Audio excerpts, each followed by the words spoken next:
National Security Ministry, I will do my best to work very well with the members of the RESSEC and other stakeholders to ensure that we minimize the rates of crime in the region. How do you intend to go about it? It's not just working with RESSEC. What are your specific plans? Mr. Chairman, the rate of crime in itself arises through many components, if you like. And I have a document here that says, let's make Accra work again. Now, in this document are issues of security, sanitation, and discipline, the fight against COVID and all that. But to answer your question, that's why I said it's a collect. What you just showed to me, make Accra what? Let me see it. Do you have another one which says, I will make Accra clean? This one is, let's make Accra work.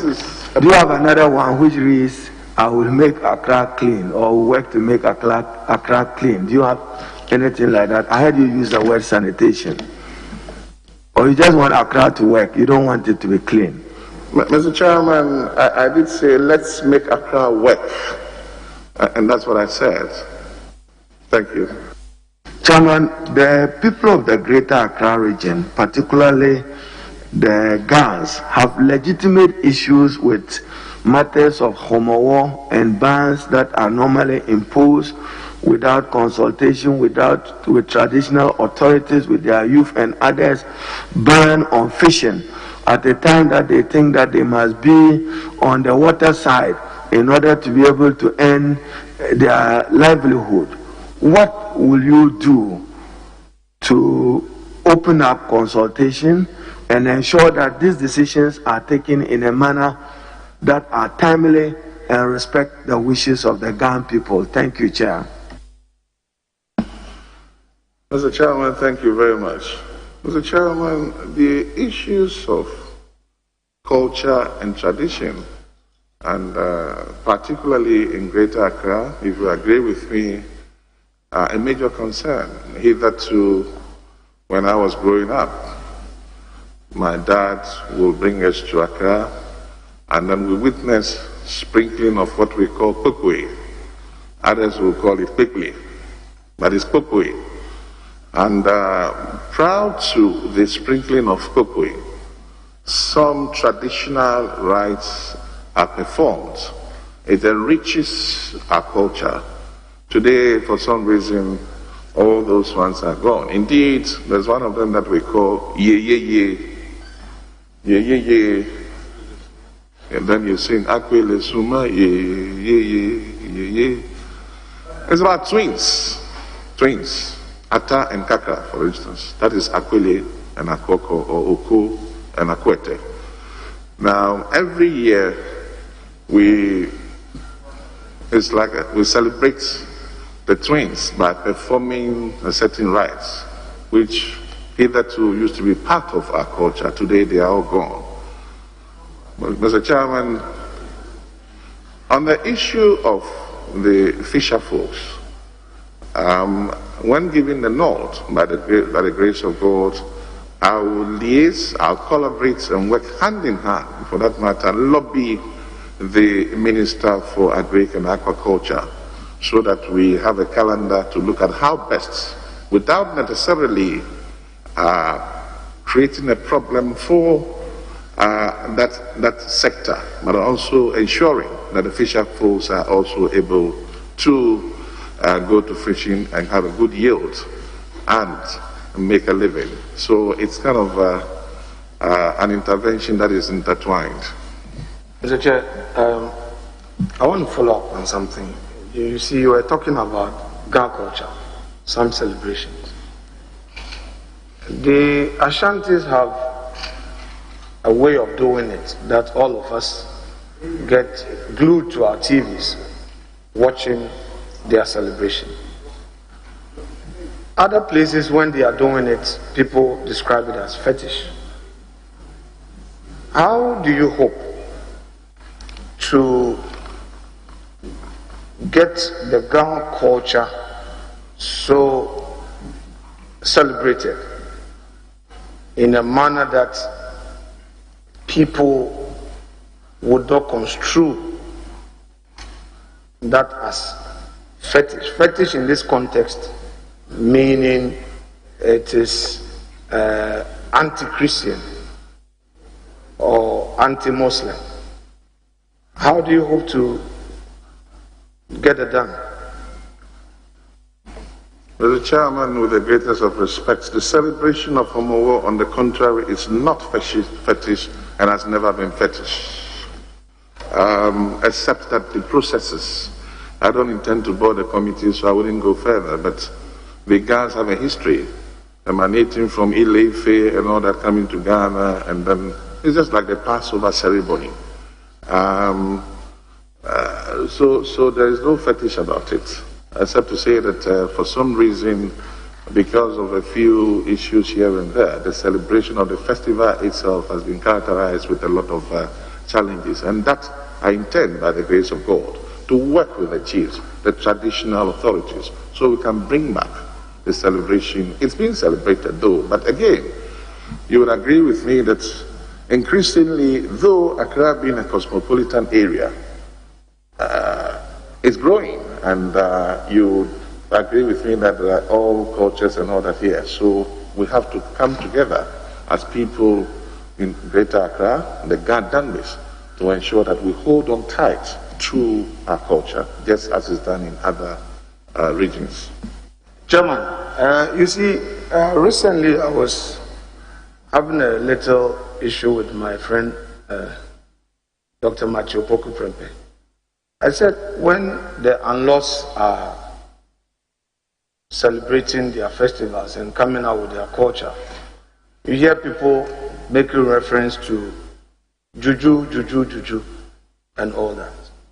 When the Ashanti is doing it, it is done so well that people say, oh, this is culture, this is tradition. So I'm happy you are giving your commitment to this, so that the capital cultural heritage will not be seen as something fetish, and that people will see that indeed it is people's history that they want to celebrate. I thank you for that commitment. Now, to end it as part of the warm-up, our colleague Neil Ante-Vanderpoel had a cause to express concern about the Ghana language in our schools in Greater Accra. In fact, it's a matter that I'm really concerned too. How do you hope to work with the Ministry of Education, and for that matter, the regional Ghana Education Service Directorate or Office, to ensure that teachers are posted to the various schools in Greater Accra to teach Ghana? Thank you very much, Mr. Chair. Mr. Chair, I crave your indulgence to lay a little foundation before I answer the question. Mr. Chairman, as a son of a police officer, we sergeant in some parts of the country. One of the areas that I remember very well was in Bolgatanga in the early 80s, where I lived. And Mr. Chairman, because of the way the place naturally is, you are forced to learn their local dialects. And one of them that I learned was Frafra. I used to speak Frafra, but these days I'm not able to. At least I'm able to say my good morning in Lablika, Lawani, Lansunga, Okenlebe, and all that. Little did I know that after so many years, by the grace of God, I'll become a member of parliament in a constituency that predominantly are I call myself a Zongo boy, so forgive me if I say it's a predominant Zongo or Zongo area. With the background that I have, a little bit of Frafra and Hausa, it helped to integrate into the constituency. As a chairman, it would be nice that my leader will go back to Efutu and can speak Ga, and everybody will know that, oh, so our member of parliament indeed did not only go to make laws in Accra, but has been able to learn how to speak Ga. Similarly, I expect my leader, Honorable Mutaka, to also go back and speak Ga. So it is a serious issue for us. I will lead a course to work hand in hand with the Ghana Education Service. It should be in the syllabus, but the challenge here is, are there enough teachers to be able to teach Ghana in the schools? And we must make it a priority, and it goes either way. Parents must also try and encourage their children to speak Ghana instead of speaking slangs in Ghana. And though it's a cosmopolitan area, let us also encourage ourselves to also try and speak Ghana, so that gradually that will some other factors may be that the few Ghana teachers that we have, in some cases, are transferred to other jurisdictions. As a chairman, when given the nod, by the grace of God, I will collaborate with the Minister of Education and the Ghana Education Service to ensure that even the few that we have are brought back to teach Ghana in the school. And we will fall on other opinion leaders to support us in trying to, as it were, grant scholarships for people to begin to feign interest in learning Ghana at the Bureau of Languages. Thank you very much, Mr. Chairman. Chairman, finally, by way of my teaser, and that would be all for you. The commitment you've given on the teaching of the Ghana language in our public schools, commendable.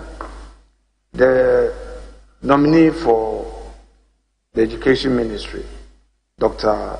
Edichum, also assured us that he would work in ensuring that the international schools introduce Ghanaian language. Would you be happy to partner him, in ensuring this is done? Because a lot of the international schools are in Greater Accra. You would want people to learn the Ghanaian culture. So this time, not only the Ghana language, but Ghanaian language. Would you be happy to support him in that drive as a regional minister, please? So, Chairman, not only would I be happy, but I think that it's about that time, and it's a challenge. And by the grace of God, I will collaborate with the Education Minister. Indeed, you travel sometime and you see as a tourist who has come to pass through 3 weeks, and then you ask you, oh, you are done, and you are like, oh, wow. So it means if these are inculcated in their syllabus, I'm sure that even expatriates will be so glad that their children are able to learn how to speak Ghana in Ghana and in Accra. So yes. Well, I wouldn't want to mention international schools, because once I do that, but generally we'll ensure that there's that arrangement for all the schools to begin to teach, or rather improve upon teaching the Ghana in their various schools. Thank you very much, Mr. Chairman. Yes, Honorable Obiama. Thank you, Mr. Chairman. Congratulations, my good friend, Honorable Henry Kwate. I assume that you've had some briefing from the outgoing regional minister, and you have also looked at the Constitution and the Local Governance Act and the RCCs For instance, if you look at the Act, Section 202. In fact, we can start with the 201. It talks about the regional minister, and the regional minister being the representative of the president in the region, and the other things that you're supposed to do. Now, being a regional minister in Greater Accra means that you'll be the regional minister in a region where the president is also seated, more or less. Now, how do you see this role as far as being a regional minister in Greater Accra is concerned? Thank you very much, Mr. Chairman. Mr. Chairman, the mandates of the regional coordinating councils are to monitor, coordinate the implementation of government policies and development programs in the respective regions across the country. It means that ordinarily all policies by the government should go through, or for that matter, the regional minister or the RCC should ensure effective monitoring, supervision, and coordination of these policies. It so happens that because of the proximity of Greater Accra to the seat of government, most times, consciously or unconsciously, sector ministers move straight to the presidency and do their business, and even go to implement these policies, perhaps, as I said, unconsciously on the blind side of the regional minister. Mr. Chairman, these are multi-sectorial, and I will, when given the nod by the grace of God, begin to lobby. In fact, I've already started that. I know I've spoken to the Minister of Communication designates and others, that when given the nod, it is my intention to lobby them so that government policies, when being implemented in Greater Accra, are run through the RCC, so we are afforded the opportunity to ensure value for money, quality, and all that. So indeed, there's a problem. But I believe I have the blessing also from the seat of government, i.e., Mr. President, to ensure that the Greater Accra Regional Ministry has helped, for that matter, to gain the optimal recognition, just as it is in other regions. Thank you, Honorable Henry. One major issue when it comes to running the RCCs is the provision of funding. Indeed, under Act 936, Section 199, talks about funds of the Regional Coordinating Council, and that these funds mainly should come from a percentage of the common fund determined by Parliament, and then grants and other donations made to the Regional Coordinating Council. Have you had any briefing as to the challenges associated with funds of the Regional Coordinating Council, and how do you advise us to how these challenges can be overcome? Thank you very much, Mr. Chairman. The issue of release of funds has been a major problem in successive governments. Mr. Chairman, when given the nod, I will be working hand in hand and also lobbying, perhaps if I have to go to his house every day, the local government minister, so we are able to get releases in time. And as I said, once we get the sector ministers to work with the Regional Coordinating Council, I'm sure that some of these gaps will be able to fill. And as I said, I assure the committee, when given the nod, we'll do our best to improve upon that situation. That notwithstanding, we cannot also run away from the fact that that has been the case, not just in Accra, but in other regions because of the delay of release of funds.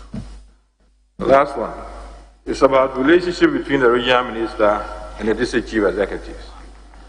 This relationship is spelled out clearly in the Act. Of course, your duty as a regional minister is spelled out clearly as to how to work with the chief executives. Now, beyond that, how do you think you can enhance the good relationship between the regional minister and chief executives so that the region will benefit, the country will benefit, and of course, the government will be better for it? Thank you very much, Mr. Chairman. Mr. Chairman, interestingly, when my name was mentioned, or for that matter, Mr. President nominated me, I had a lot of calls from the MMDCs. But for COVID, I'm sure the parliamentary police would have been very busy this morning because almost all the MMDAs, which includes presiding members and assembly members from both sides of the divide, were ready to organize and then show support for me. We have already started on a good note, and so I know that we'll continue to strengthen the relationship and also work hard to ensure that there's delivery. Again, one of the,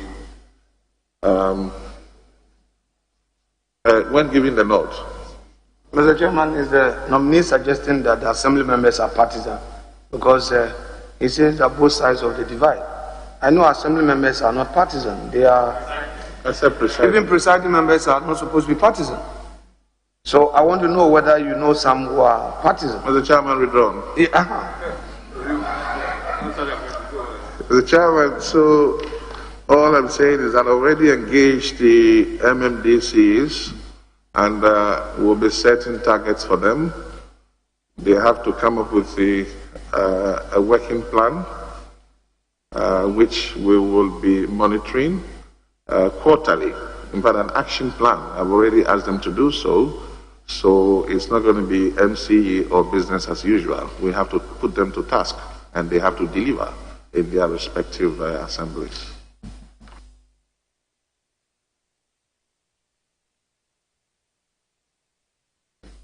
I want to give it to Nee first. Thank you very much, Mr. Chairman.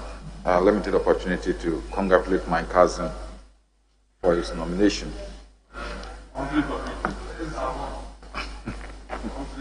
Haven't disclosed that he's your cousin. Are you not disabled from participating? Chairman, I'm doing my work. I'm doing my work faithfully. Sorry? I will do my work faithfully. Mr. Chairman, first, nominee, there has been this advocacy since the days of Kutua Champong, throughout to Rawlings, to President Kufuor, to President Mills, President Mama, and I know it's existing, for the capital of the region, Greater Accra region, to be distant from the capital of the nation. So people have mooted the idea that the regional capital should be moved to the currently traditional capital of Dodowa. Would you support this idea? And if not, why?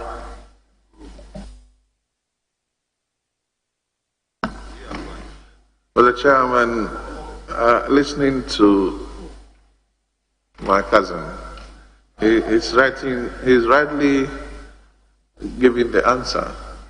This didn't start today, and perhaps all of us will have to work together, taking cognizance of the financial challenges that it may come with. Of course, why not? Because of the urban drift, if you can move your capital just as it's been done or has been done in Nigeria from Lagos to Abuja, it's a wonderful idea. And I think that it involves a lot. And Parliament will also play a key role in this. So yes, it's a good idea. And I will invite him to help me join me rather, so we can begin the process. Thank you very much, Mr. Chairman. Mr. Nominee, as head of the region's security, that is when you are approved, how will you help reduce the high incidence of political violence in the region? The last elections, our image as a region was really tarnished because of political violence. What will you do so that we can help minimize the incidence of political violence in the region, that we can live together as politicians, like you and I will always eat together, meet and eat together our favorite place, if all our people could also do that? Mr. Chairman, thank you very much. Political violence in itself, respectfully, it's not just in Accra. It's a matter for us as a country to look at. How do we look at it? And he's provided one of the answers already.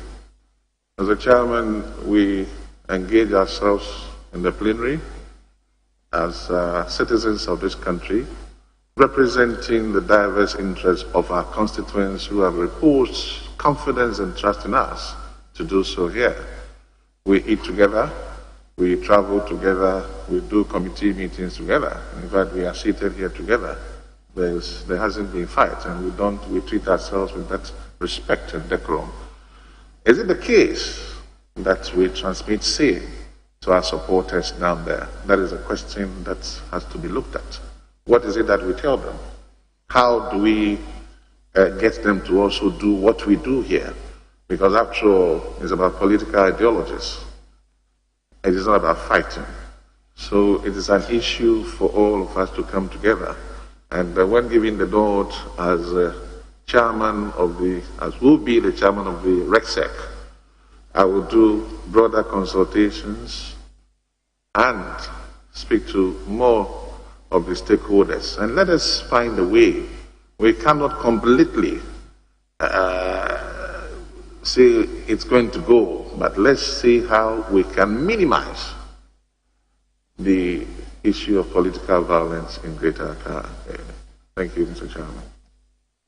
Mr. Chairman, this is a question I asked the Minister for Lands, and I want to put the same to you. The people in the region, the indigenous people in the region, have not been too happy with this issue of government, acquiring their lands, either by executive instrument or what, acquire lands for particular purpose or public good.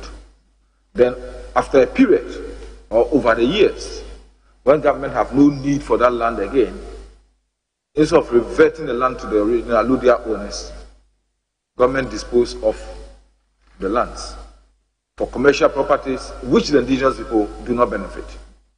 Especially you coming from Osu, you know the problem the Osu Traditional Council have had over this issue, especially with the development of areas around this area, Reach.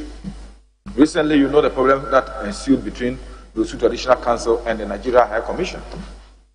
What will you do to help the people of the region, especially our chiefs and elders, have the sort of trust that can help them get government to respond to their petitions and plea over this issue?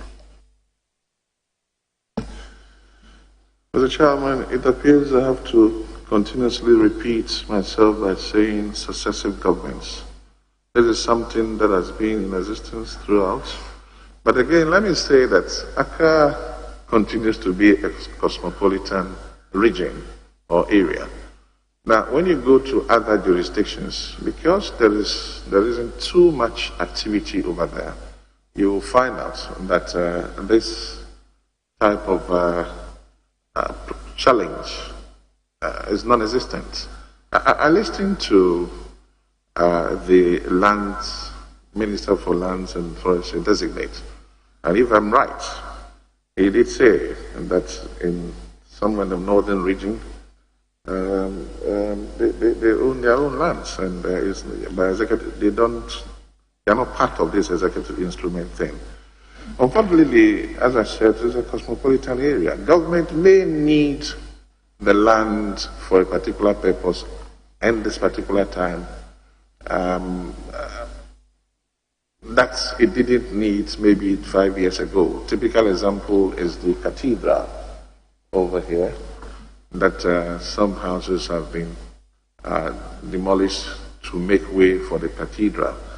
But Honorable Chair, if you recall, during the President Kufuor's time, quite a number of, in fact, the President Kufuor started the processes of releasing government-acquired lands to the Ga indigenes.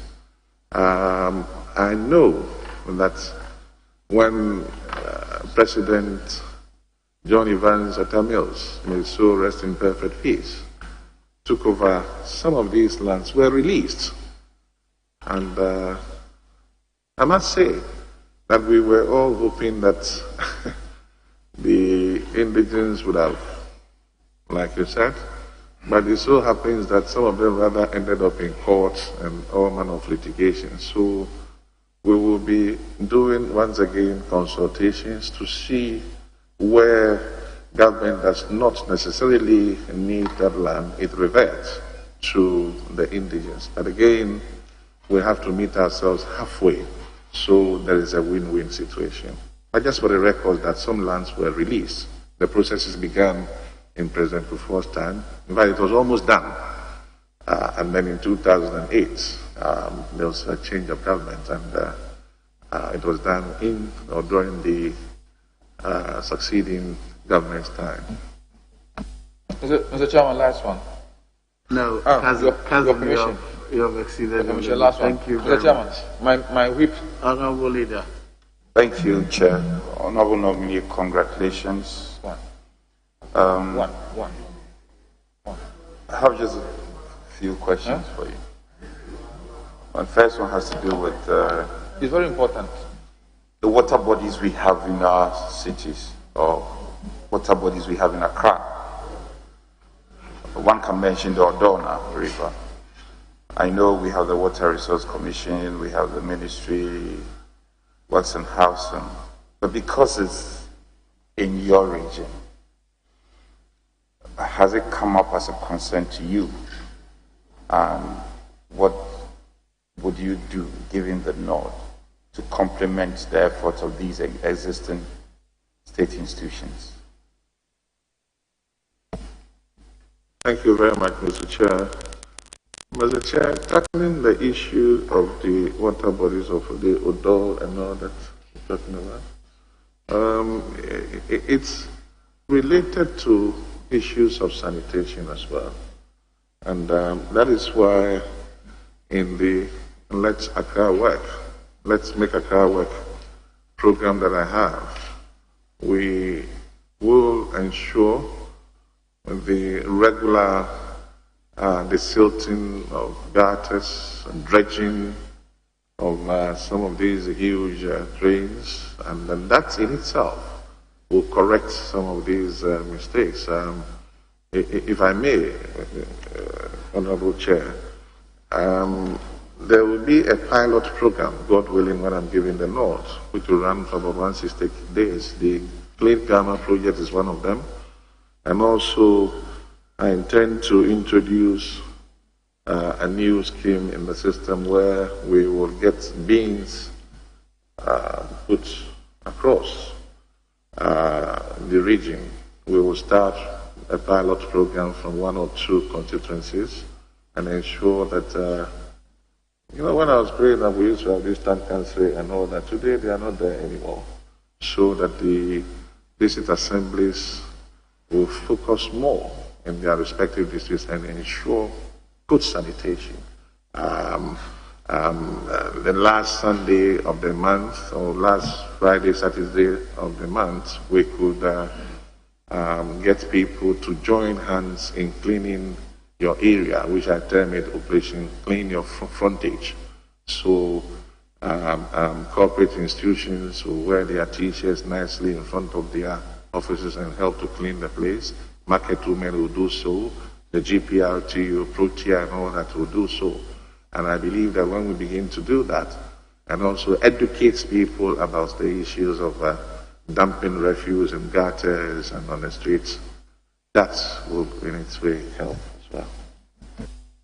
Honorable Nominee, if you appreciate what is happening globally, I mean in terms of urban cities, modern cities, how they are built, and the trappings that come with it. If you look at our case, I mean elsewhere, you can't just drive to the capital city to add on to congestion on the streets and all that. People who want to drive to certain parts of the city should be prepared to pay some tax and all that. These are all measures that are put in place to control congestion and to have a modern city. I have every confidence in you that you'll be able to do this job just as the President does. What plans do you have to make Accra to bear that characteristics of a modern city, given the nod? Thank you very much, Mr. Chair. Mr. Chair, the Let's Make Accra Work proposal, as I indicated earlier, has issues of security, sanitation, and even education in it. One of the areas that I intend doing, if I may digress a bit from your question, is the issue of COVID. It's rising very high. Initially, we thought it's just a strange visitor who will leave us, but now it has come right into our rooms, our homes, and everywhere, and it's deadly. I have had discussions with few waste management companies already to see how best we could start a pilot program, and we will be going to the schools, we'll be going to the churches, we'll be going to the marketplaces as is done in China, so that every day there will be somebody standing at the entrance of the school to guide the child as to observing the social distancing protocol. In the evening, the marketplaces and things will be disinfected. I say disinfection because fumigation, when you fumigate a school, it means that that child cannot sit in the class. But this type of disinfection will be done either hourly or daily to ensure that the children are, as it were, given the maximum support by way of the COVID prevention. Now, on the issue of security, congestion is a major problem. When given the nod, I will liaise with the regional commander of police after having had serious meetings with the members of the RESEC. So we look at how to decongest some parts of Accra. There are traffic issues that we have to look at. As I said, there are security issues that we have to look at as well. So all these are embedded in the Let's Make Accra Work program. And the first 100 days is going to be challenging. One of the things that may not sound too well or good, perhaps in the ears of my colleagues, would be the abuse of sirens. I'm giving the nod, Mr. President. Mr. Chairman, sorry, I will ensure that the abuse of sirens in Accra will be a minimum. It is happening. The abuse of what? Sirens? Sirens and the use of blue lights. You know. And Mr. Chairman. You were Deputy Minister for Interior, weren't you? Where you had the mandate. Where you truly had the mandate. The police were under you. Will you share with us what you did in respect of Mr. that? Chairman, I did say it will not be too sweet in the ears of my colleagues, but it has to be done and we will do it. I'm asking what you did when you were Deputy Minister for Interior. Mr. Chairman, I was a Deputy Minister and my duty was to assist my minister in doing so. Now the President has made me his representative in Greater Accra, so this is one of the innovations that I want to bring in the region, for which when you give me the nod, I will be the minister. In what capacity then? Mr. Chairman, as the chairman of RECSEC, it becomes a regional security matter in Greater Accra. And with that, very, very interesting. I will personally be discussing this with you as we go along.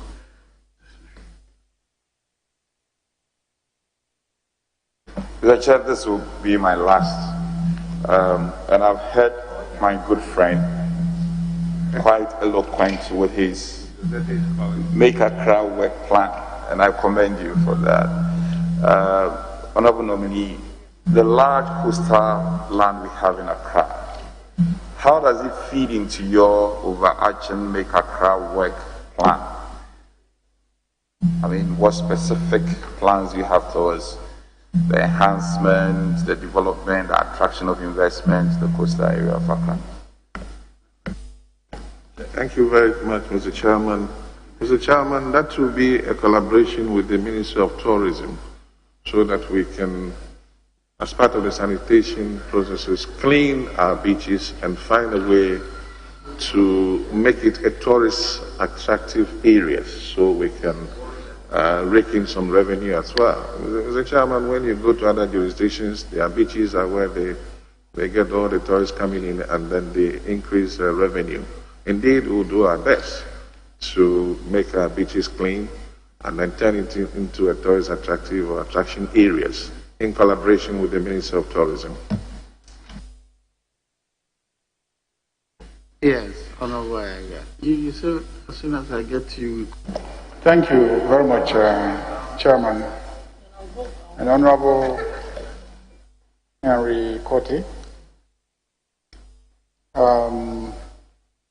I would say there are about 3 Accras that the indigenous people, the migrant Accra, those who come and go. And then you have the settler communities of Accra. The indigenous people, I think, have suffered as a result of the capitalization of their territory. Land value has skyrocketed. There's threat everywhere, causing the insecurity that you just discussed.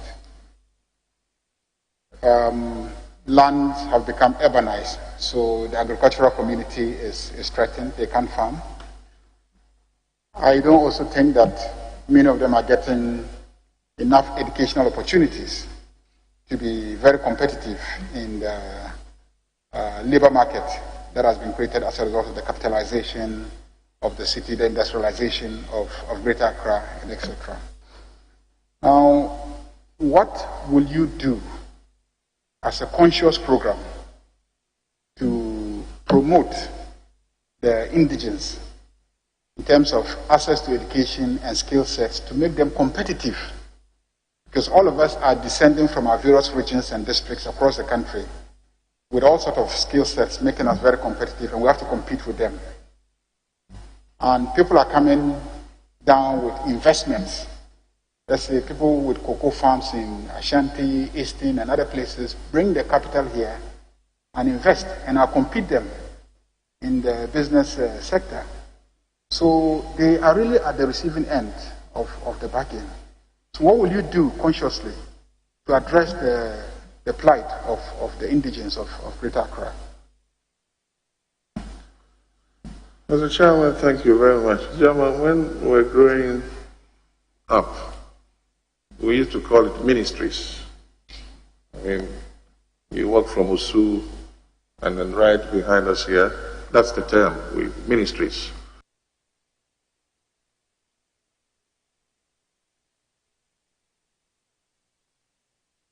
All that, I mean, they walk from Usu, from La, and central region, and they constitute majority of the public and civil service.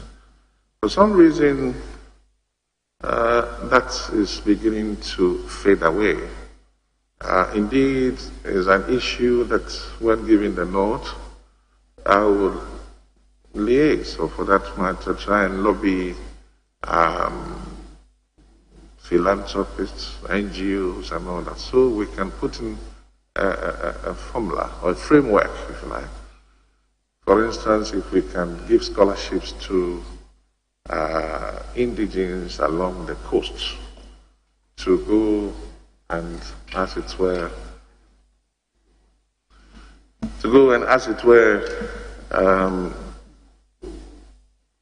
get higher education.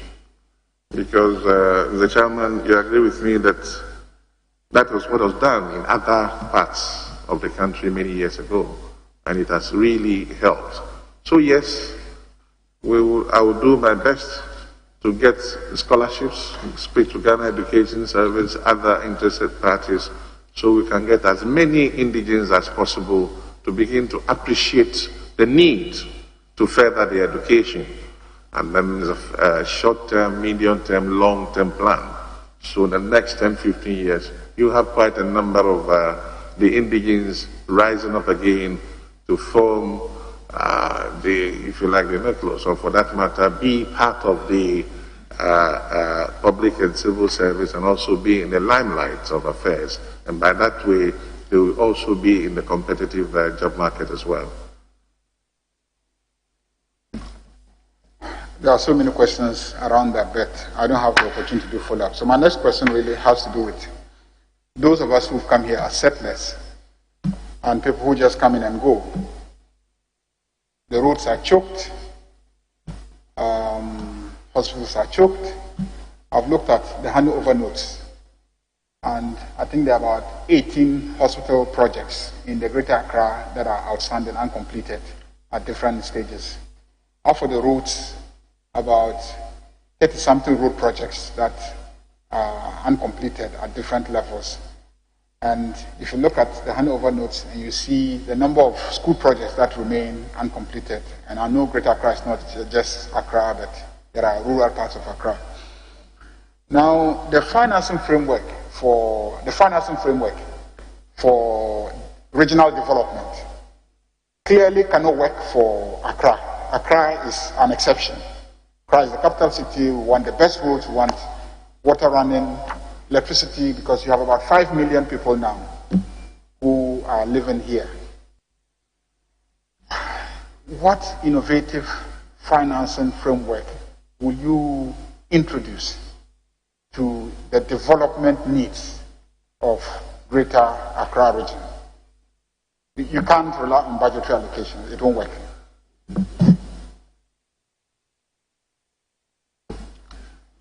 Thank you very much, Mr. Chairman. Mr. Chairman, these are huge, if you like, developments that has to be done in the region. Certainly, we'll have to get government to support it, but there's a sister city and other arrangements in other jurisdictions. When given the nod, we will try and see if we can get the opportunity to benefit from some of those things. But even that, it has to go through Parliament, it has to go through executive and all that. So, as a catch-22 situation. But certainly, we will bring up, I'm putting together think tanks so that they will advise me on what, how, and when to actually approach some of these things so that I will not be held before Parliament as not doing the right thing. But certainly, we will do our best to do. My last question is on urban sprawls and the problem that we've had over the years. You were Deputy Minister for Interior, you moved to National Security. Now you're going to be in charge of Greater Accra, assuming that this House approves your nomination. How do you propose to end I think it's a labor issue, and it's an issue that has to do with the design of the market and the provision of a portrage service, which is blighted by lack of housing for that labor category. What will you do as the Greater Accra Regional Minister to address the problem of Kai in the region? Thank you very much, Mr. Chairman. Mr. Chairman, my constituency could be a capital area for the KIAs, but this is more or less a policy matter, and that has to be looked at as a multi-sectorial issue, because the Gender Ministry, Labor Ministry, and others will have to come in and then get a policy for that matter to help, because it's a general matter. If you move the KIAs, where do they go to? Have we built enough for them to go and then work at those places? So as I'm saying, it's a policy matter, and I wouldn't want to veer too much into that. But we'll do our best, rather, where we can provide something like a crèche for them, so that whilst they go to the fields to work, their children can get or can have access to education, and then as they grow, they will now feed into the free SHS or free education policy that government intends. I think that we'll be able to manage that in Accra. But bearing in mind that it's a cosmopolitan region, you cannot just move people away from here. There has to be a systematic approach to that. Thank you very much. Yes, Honorable Ablekuma West. Thank you, Mr. Chairman. This is a follow-up to an earlier question you answered on political violence. And having been a victim of that before, I was particularly interested in the answer that you gave. A lot of it is fomented by political actors. And so, as head of RECSEC, what are you going to do to work with members of parliament and the political leadership in the region to reduce the incidence of political violence and encourage them to see political opponents not as enemies, but as opponents sharing different ideas, and to foment more bridge building in the region to reduce the conflict that generates and the bad blood that it also generates, particularly those fomented, encouraged, and egged on by the political actors in the region? Mr. Chairman, thank you very much. I think I have answered this question already, and if you recall, I didn't even use an example that we come in here, we sit here, we travel for committee meetings, we eat here, we do everything. If only we can go back to our respective constituencies and let our supporters know that it's about party ideas or ideologies or whatever, but not a fight. It is about what we have and what our plans are to govern this country and not engage ourselves in individual fights. So that certainly I have responded to. But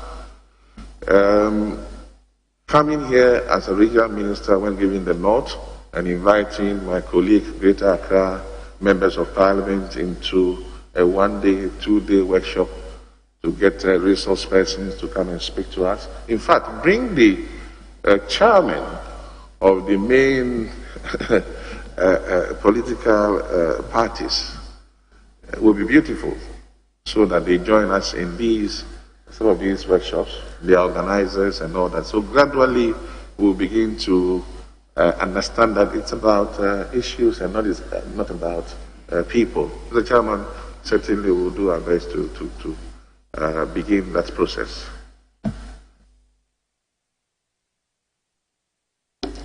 No, if I may, yeah. I am an MP in the region, so if you give us a bit of latitude, we'd be grateful. Coastal development has been set up to assist with the regeneration of the inner cities along the coastal belt. Now, for many of us, the major issues facing communities along the coast are the high poverty and poor income generating activities along the coastal region, with fishing and other things not providing enough of a livelihood for the rest.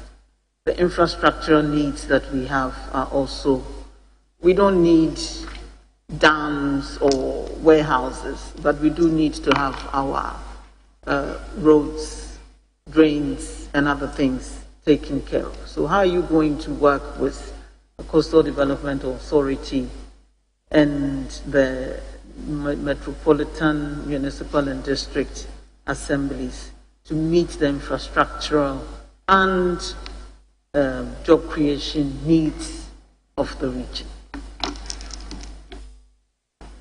Thank you very much, Mr. Chairman. Mr. Chairman,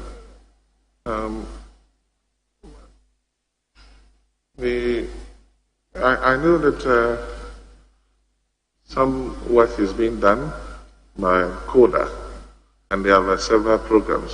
One of them is the London beaches and all that, which some have commenced. Again, we will look at how to assist them in vocational skills, small-scale businesses by way of some interventions to help them to also be able to, as it were, be in the job market one way or the other. Adult education could be one of them, Mr. Chair. We are getting to we are in the 21st century, and it will be beautiful for somebody sitting in the market, not necessarily going to school, but to be able to manage the 1, 2, 3, 4, 5 in the market by way of expressing him or herself. And I know that there are quite a number of programs, as I said earlier, by CODA. It is for me to sit with the authorities and look at which of them we can lobby for it to be brought into the region, and also get the assembly members, and for that matter, the MMDCs, to find a way of ensuring proper allocation, and I use the word proper allocation, good monitoring and supervision, so that they also feel part of what the benefits that it's in the system. Greater Accra is the most hardest hit when it comes to COVID. And most of the cases are here in the region. And many of our people living in this region are also flouting the COVID protocols.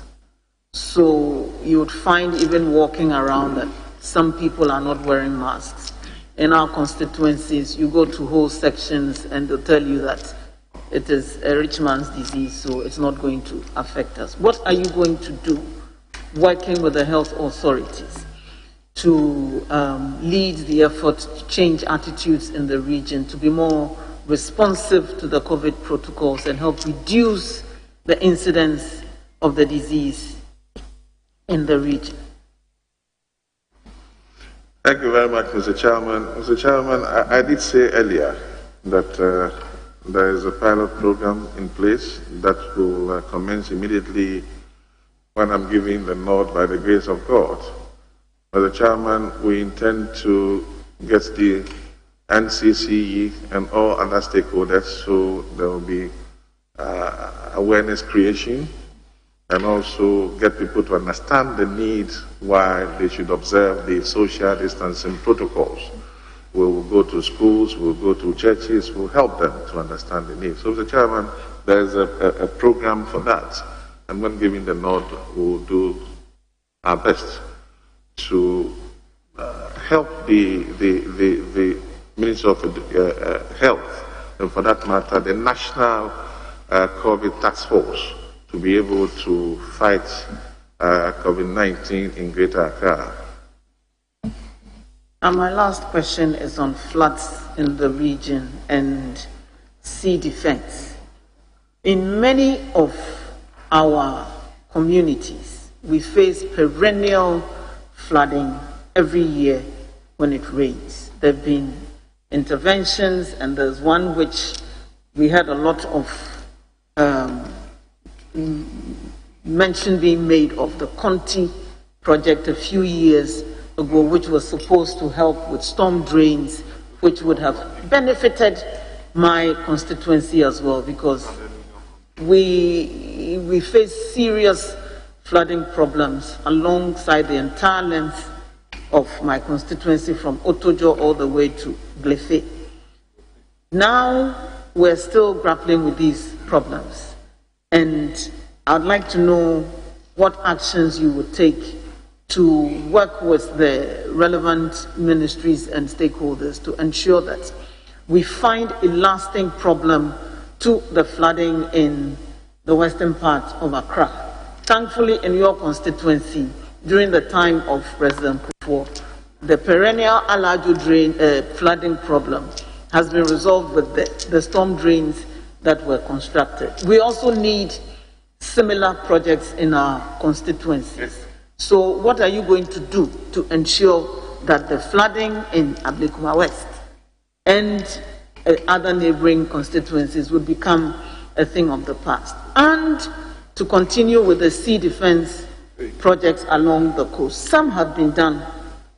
And so the areas that are not being protected are now bearing the full brunt of the force of the sea. So it is defeating the purpose for which the sea defense projects were done. And there's a classic problem in my constituency as well.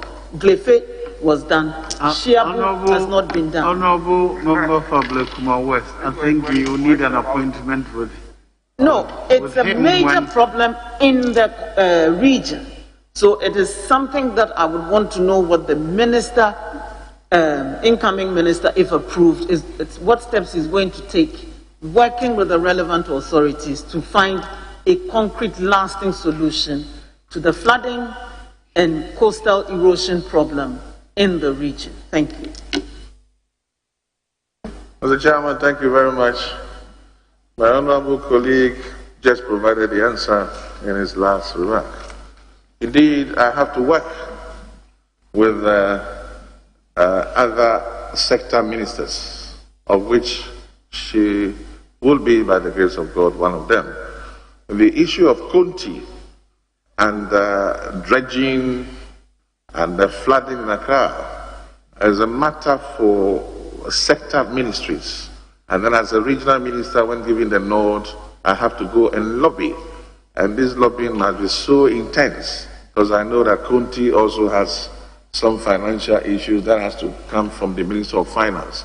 So certainly, this is more or less a sector ministry issue, but of course, as a minister designates will be regional minister, God willing, I will assure her that I will go and chase for some of these things to be done.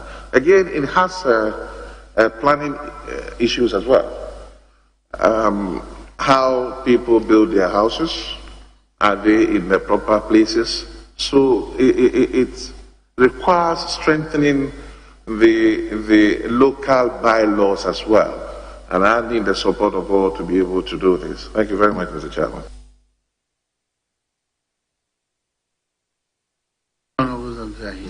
It doesn't mean I'm closing it. I'm allowing you early. Thank you. Thank you, Mr. Chairman. Mr. Chairman, my first issue is on the activities of land guards in Greater Accra. The activities of land guards poses security challenges in Greater Accra. As the chairman for the Regional Security Council, what will you do in collaboration with the security agencies to minimize or prevent the activities of land guards in Greater Accra? Well, thank you very much, Mr. Chairman. Mr. Chairman, the issue of land gas, it is because continuously we have this multiple sale of lands, and also the processes of land acquisition itself, I would say, is too long. And so sometimes it doesn't give one the confidence to go and wait for documents to be prepared before he or she goes in to build. Now, issue of multiple sale of lands, indeed, so it encourages land gas. I've heard the Minister for Lands designate talk about what they will do, and I also know that the Lands Commission have commenced digitization of land acquisition processes, i.e.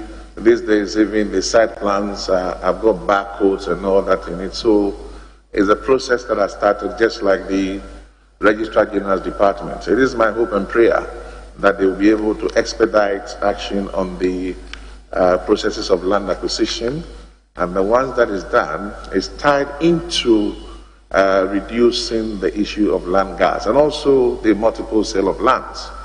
When giving the nod, we will have to look into all that because we will engage the stakeholders, we will engage the traditional councils and landowners to ensure that as much as possible the multiple sale of lands are reduced. So it gives confidence back to people who want to acquire land and have already acquired, and they have their security at hand to be able to, as it were, build their properties. Thank you, Mr. Chairman. Mr. Chairman, most district assemblies largely depend on the common fund in executing their projects. Without a common fund, our organizing resources in their various assemblies very difficult. What do you propose to the assemblies that will be working with you to look for other sources of funding other than the common fund to finance their projects and activities in the various districts? Thank you very much, Mr. Chairman. Mr. Chairman, that is an area that has to be looked at again. It may involve some legal issues because once MMDCs begin to secure loans to, as it were, use for projects, there may be interests attached to it and all that, and who bears the cost. So first of all is to lobby the local government minister to ensure timely release of project funds, and also that's what I said earlier, that the MMDCs will have to come up with an action plan. So we know that quarterly this is what they are doing, which will have to be backed by their budget, and to make sure that indeed they have what they need to be able to execute that project. But unless it's support from NGOs, and as I said earlier on, sister city projects where you know that these are grants and it will not put a financial burden on the MMDAs, which will be translated into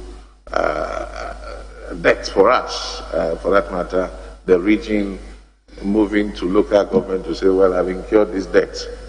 Where did you get authority from? So it is an area that we have to look at. Yeah.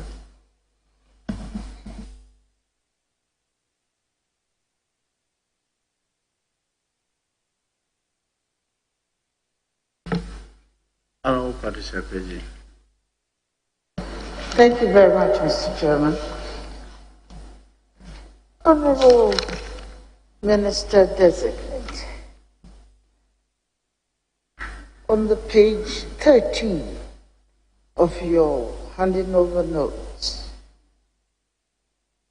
the third paragraph, it is interesting to note that it is written, may I quote, the peri-urban portions of the region abound in various natural resources.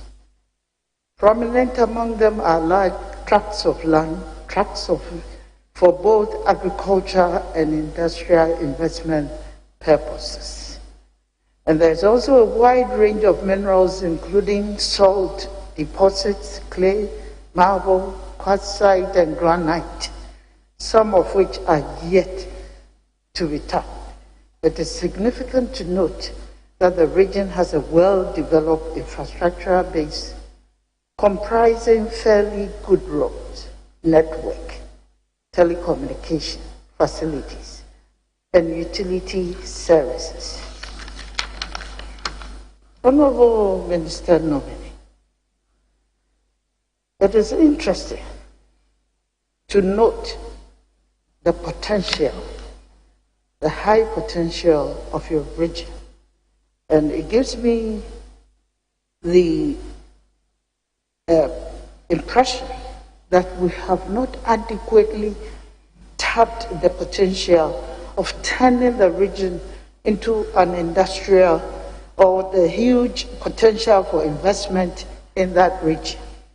How do you intend to industrialize your region? Thank you. Mr. Chairman, again, in my earlier intro, I touched on this. The proximity of RCC to the seat of government makes it very challenging for the RCC to, as it were, be seen, and I say so in quotes. Mr. Chairman, indeed, when you go to Dodua, for instance, they farm a lot of mangoes. You see pineapple and all that there.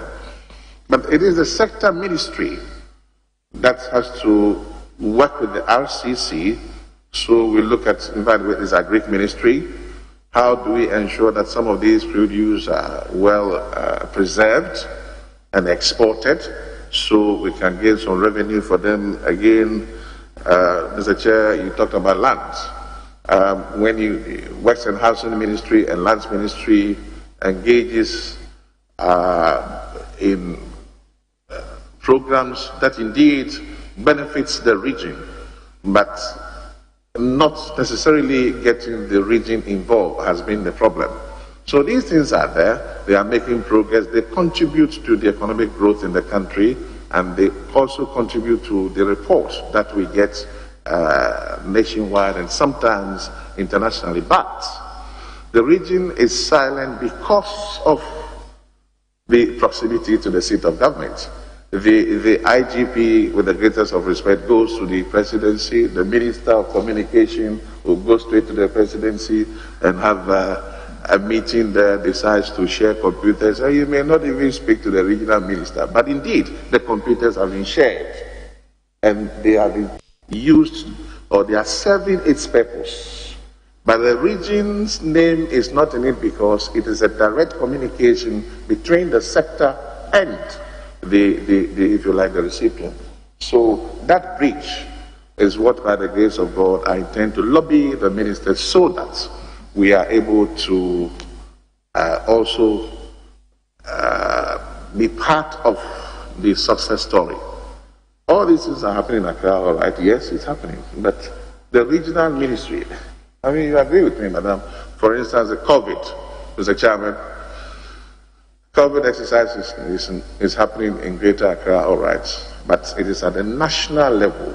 So you need a regional task force to be able to fight COVID so that it decentralizes to the assemblies. That way, then the regional minister will lead the course and ensure that in Greater Accra it is not a national issue. So it is a challenge where because of the closeness of things, you notice that it is more national than Greater Accra as compared to other regions. Mr. Chairman. Thank you, Mr. Chairman. Honorable Minister Designate, do I get the understanding then that in your term of office, you are going to give us the assurance that you're going to have a better collaboration with the ministries and the agencies in ensuring that you can progress or the agenda of industrialization in your region? Thank you. Indeed, Mr. Chairman, that is the first point of call, is to start running to the presidency and lobbying the sector ministers so that we can work together. And I know once we do that, Accra will be part of the success story. It is already, but the RCC in Greater Accra should be part of the success story. And that is why I say, let us make Accra work. Thank you, Mr. Chairman. Honorable nominee, in Accra, a densely commercial hub is the Abosokai spare parts enclave, where the people in the area have threatened to stop payment of business operating licenses due to congestion and bad sanitation. As a minister designate, what is your take on this development, and how do you intend to tackle sanitation and traffic congestion in the capital? Thank you. Mr. Chairman, I'm sorry, I didn't really catch the question. Thank you, Mr. Chairman.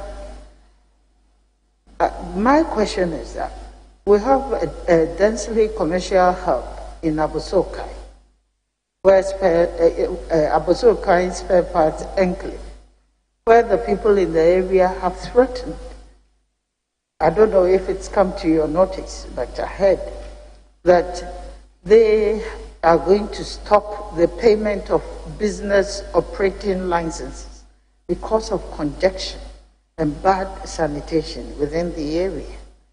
And I'm asking that as a minister designate, what is your take on this development, and how are you also going to look at it generally to tackle sanitation and traffic congestion in the capital? Thank you. Thank you very much, Mr. Chairman. Mr. Chairman, I will have some briefing with the regional coordinating director and also call a RESEC meeting, and then we will take a decision and engage the people of Abosokai and other areas where similar challenges exist, and see the way forward.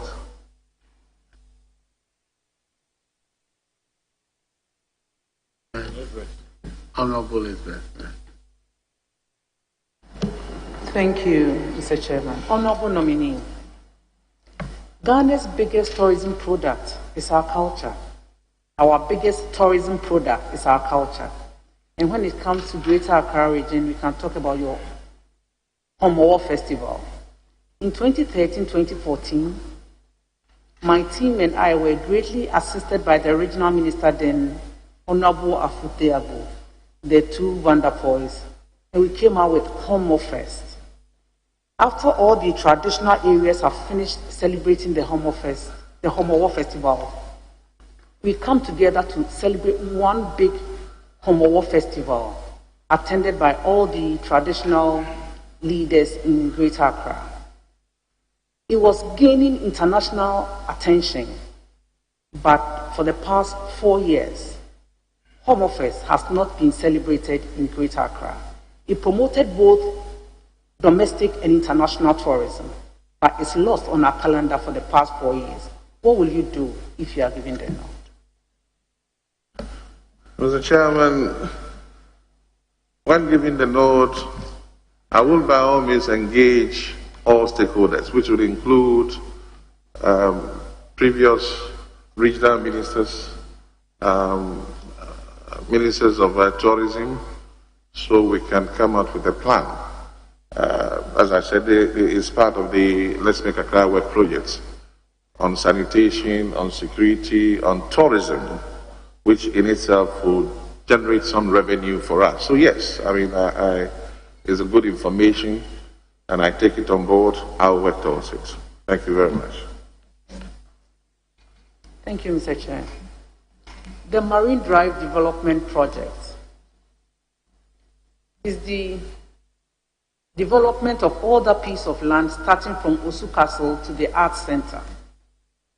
A lot of work has already been done, but there again, from 2016 till date, not much has been done about the development of the Marine Drive. The Marine Drive at its construction stage will employ over 5,000 people, high-end jobs, from architects to engineers to lawyers, just to mention a few.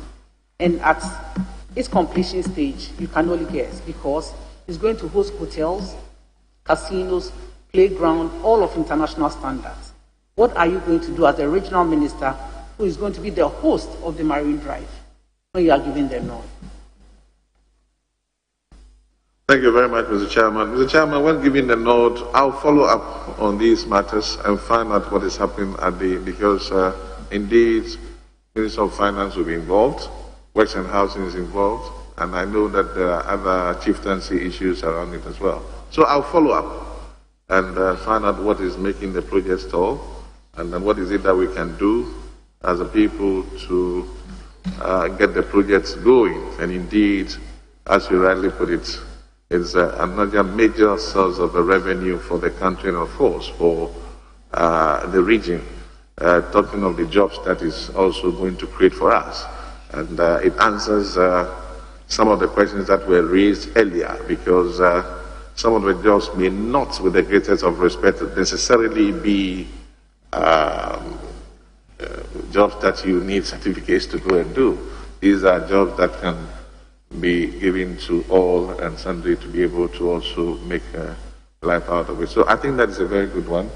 And as I said, I'll follow up to find out what is holding the project. And then we'll see how to go about it. Thank you.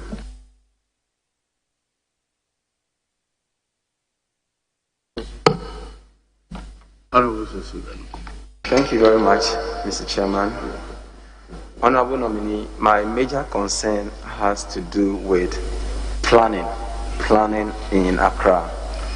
When you come to my constituency, for example, the Medina constituency, you would realize that the central part of Medina is growing, and now Medina has extended beyond Imensa all the way to Otinibi, Site C, new site, when you go through like Adenta new site areas. Now, the problem is that most of these new developing areas in Accra are not properly planned. There is clear lack of supervision from the municipal level. What would you do when given the nod to work with various MMBAs to make sure that Accra is properly planned, that permits are issued not for waterways, that before permits are issued, we are sure that drainages are well planned, we are sure that community roads are well planned, so that Accra will gain the status it deserves as a capital city. Thank you very much, Mr. Chairman. Mr. Chairman, I did say earlier about the processes of land acquisition, and I talked about the utilization of lands in the region. Mr. Chairman, there is a major problem where when you go to lands, for instance, you cannot even find where lands or plots are. They have not been properly plotted. There are 3-4 ownerships to it, and so it doesn't help the local authorities to be able to, as it were, enforce the planning laws in their respective districts. Indeed, I have to work hand in hand with the Lands and Forestry Minister, so that they can expedite. I did say earlier on the work that they are doing on the plotting of lands. I know they are doing that, digitizing them. Once that is done, it is a first step for the MMDAs to ensure that proper planning in their respective areas are adhered to. And again, the discipline. People are aware that indeed this place should not be built on, but they still go ahead and do it. That is where the enforcement will come in.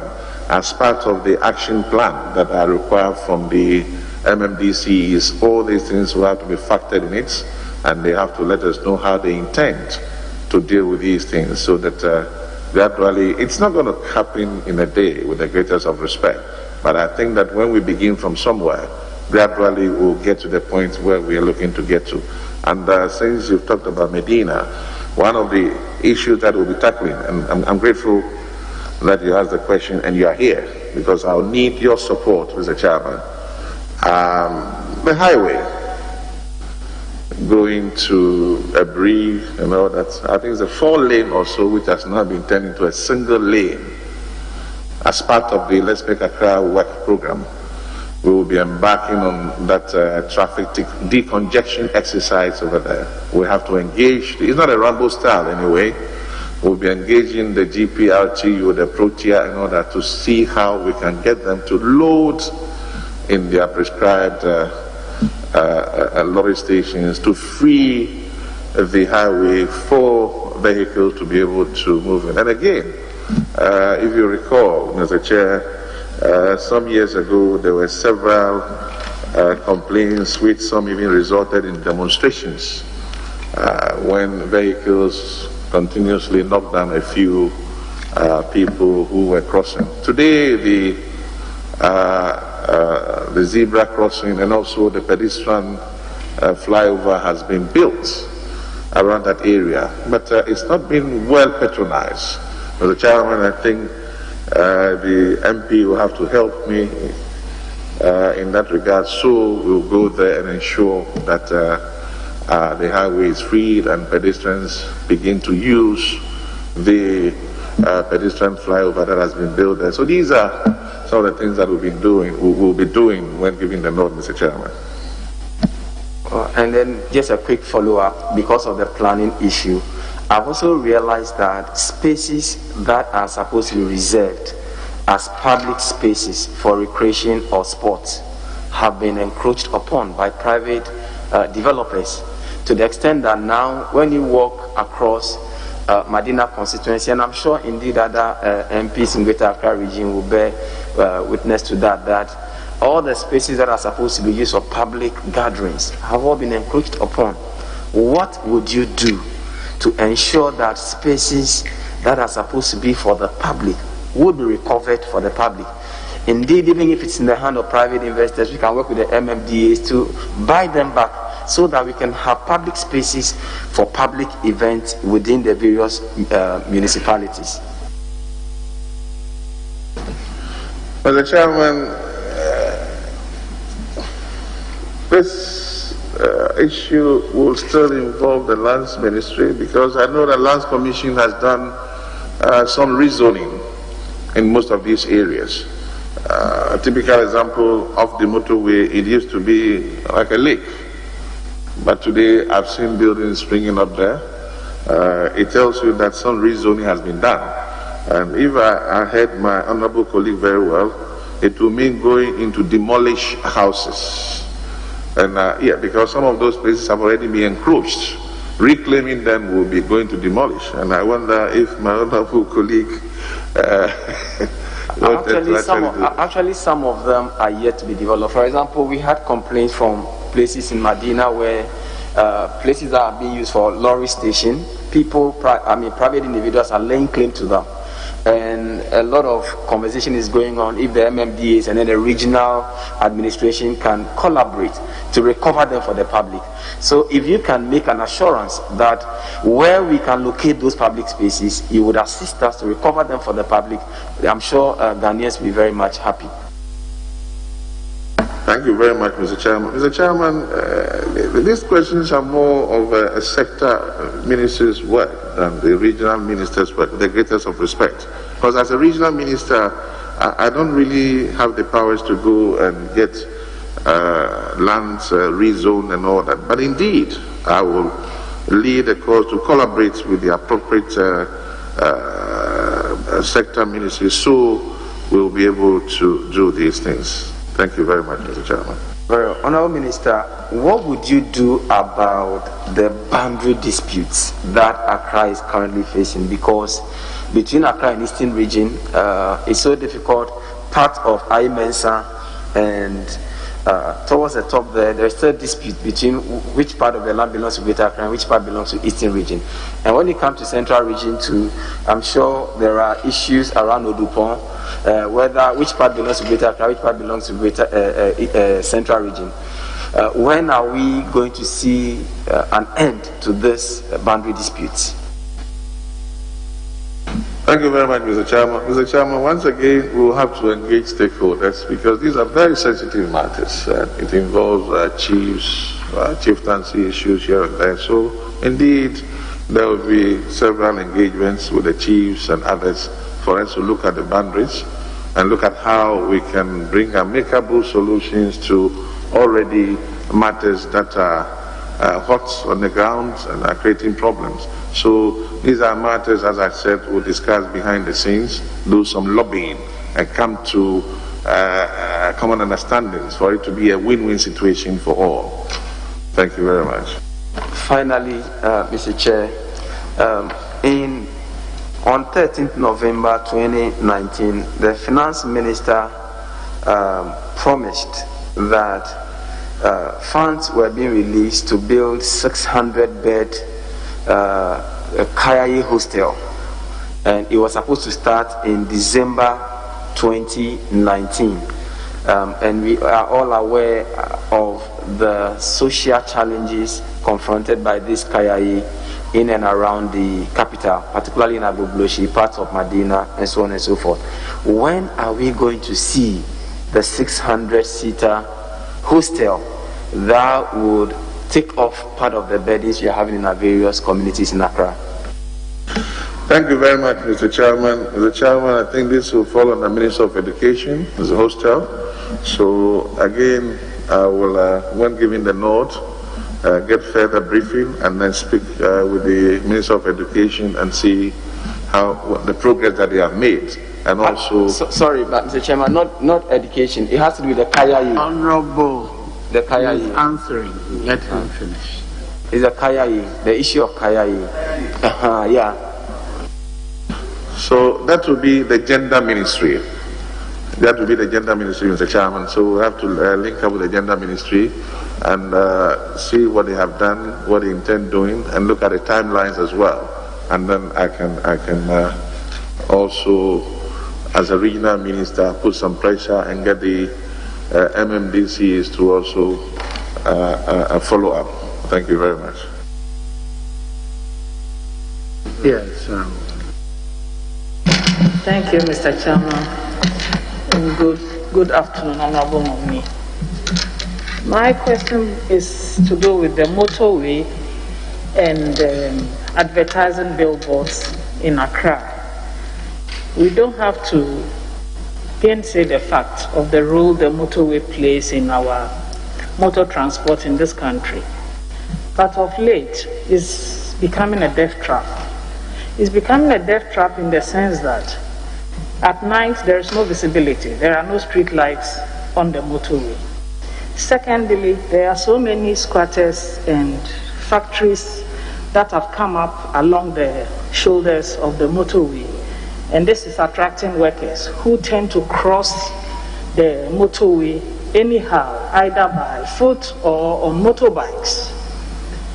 And in addition to that problem, it's a new phenomenon of big billboards, some of them announcing funerals, coming up on the motorway. The issue of the billboards, that transcends the whole of Accra. I'm wondering what you will do, if you can tell us, together liaising with the city authorities, to bring the phenomenon of the motorway under control. How will we make sure that these people crossing the motorway anyhow are controlled? How do we deal with the issues of the billboards that tend to distract the attention of drivers to reduce the incidence of accidents on the motorway? And generally in Accra, to beautify the city, because the more the billboards are put up haphazardly, the more it tends to affect the outlook of the city. Thank you very much. Thank you very much, Mr. Chairman. Mr. Chairman, firstly, I continue to say that because of the cosmopolitan nature of the region, day in, day out, people come in, people go out, and people even come to settle, as it were.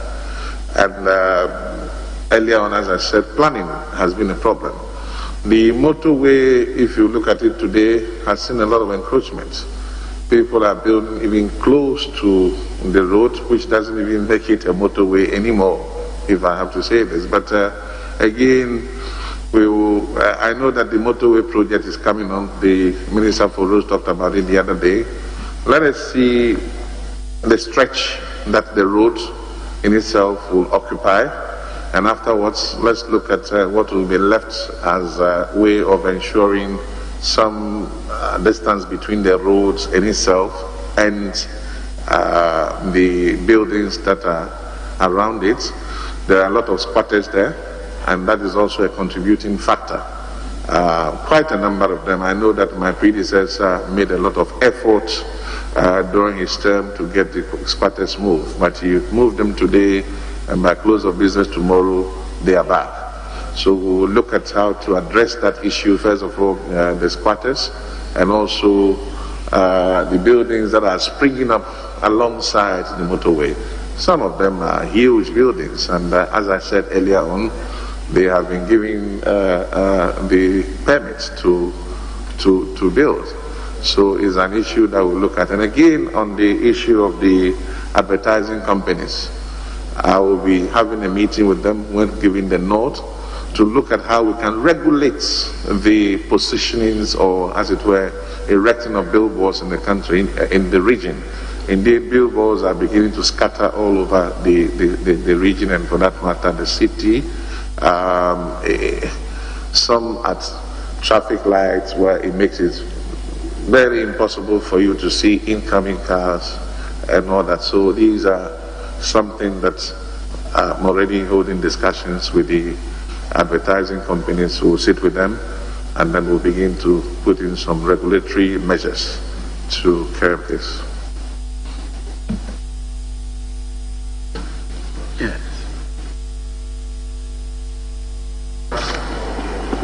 Thank you very much, Mr. Chairman.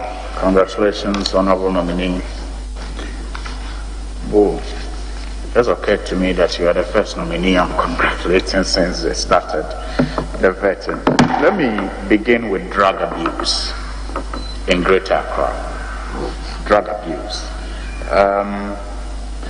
You come from a constituency where it is so prevalent. Now, I want you to share with us, based on your experience as Deputy Minister of Interior, how best you think the issue of substance abuse in our communities, especially the ghetto areas, can best be tackled. I know NACOB and other institutions have periodically done sensitizations. I also know that a number of media houses, GH1 comes to mind, led a very exciting, vigorous campaign against the use of tramadol, for example. But it's still very much, prevalent in our communities, especially in the capital. As Regional Minister, what would be your attitude towards substance abuse? Thank you very much, Mr. Chairman. Mr. Chairman,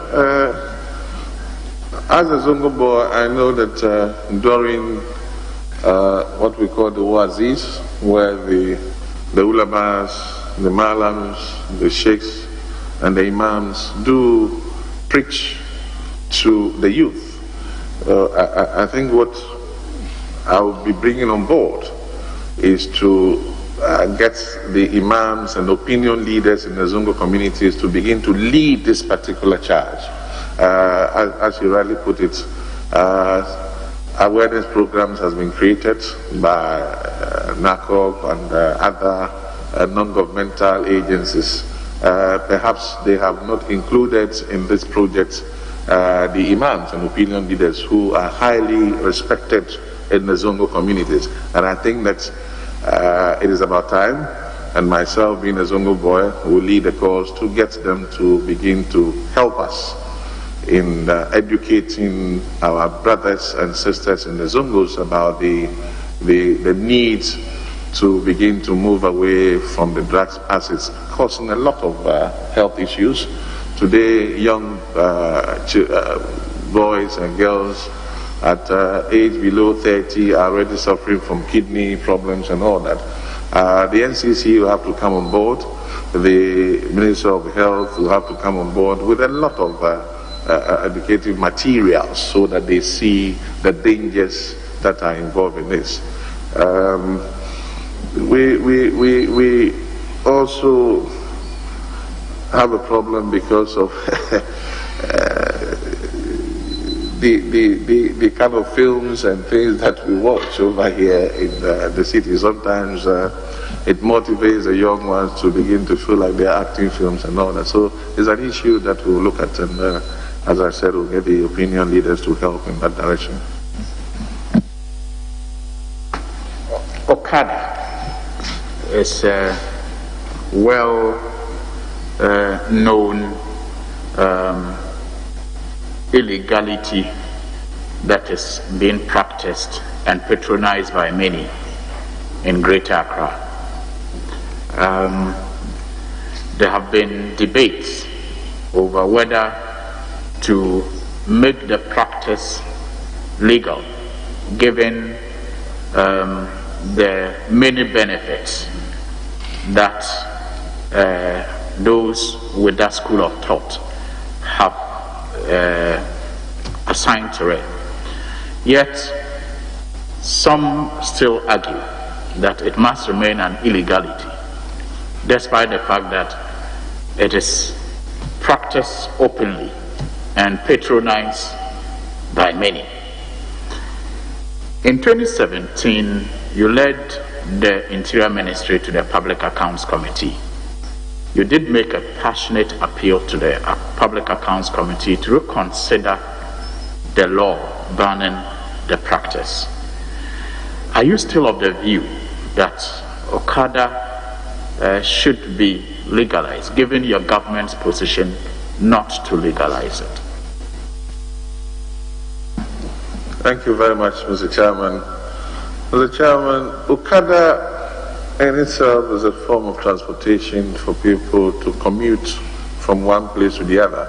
Indeed, in other parts of this country, maybe it's not called Okada, but the motorbike in itself becomes a mode of transportation. Same is happening here in the city. Perhaps once again because of the congestion in the city and the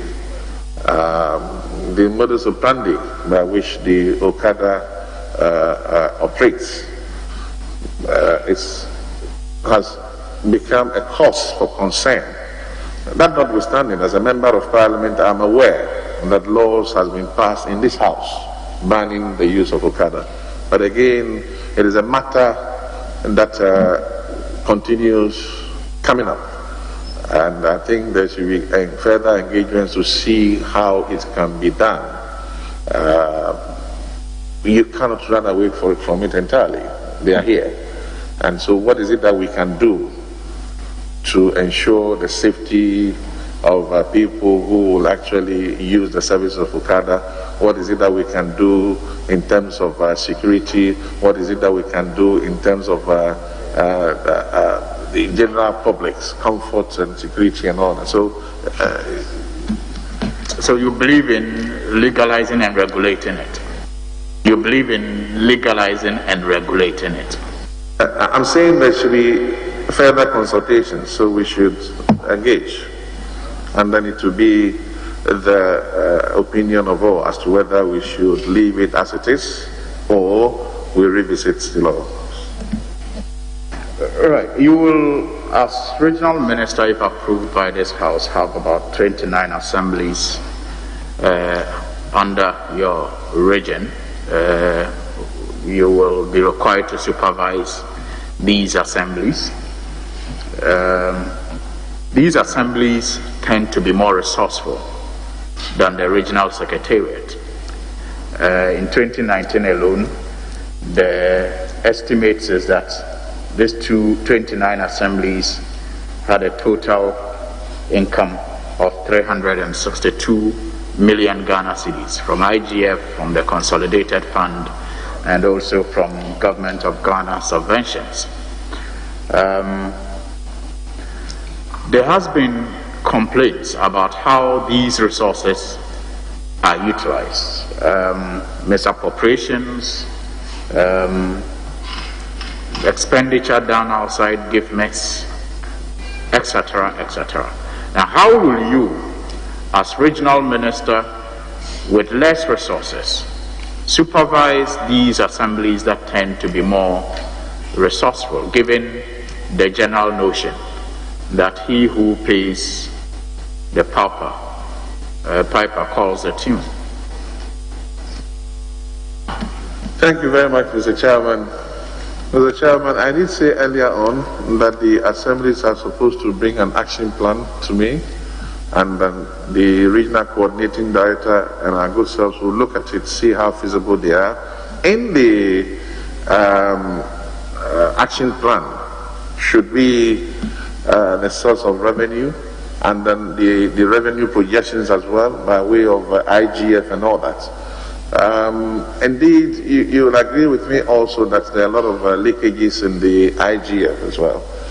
We have to put in mechanisms to be able to ensure that we are able to plug the leakages so we can maximize the revenue generation in the various assemblies.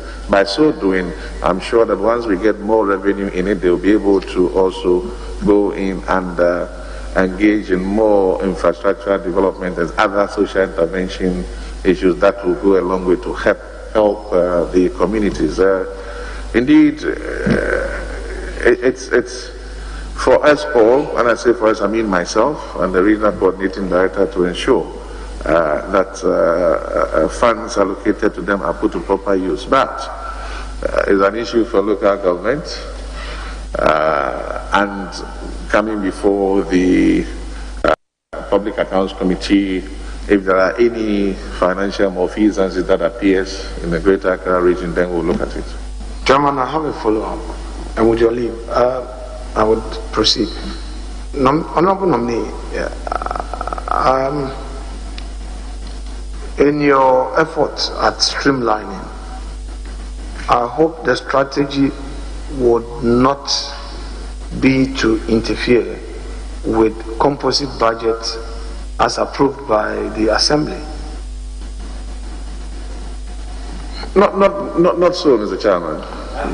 That the minority chief whip, took down a note. Immediately you talked about streamlining, and I wanted you to clarify before you start facing his cross-examination.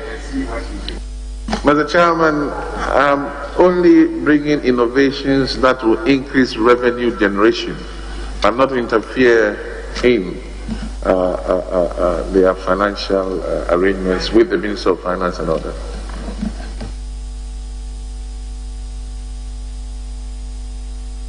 Are you done?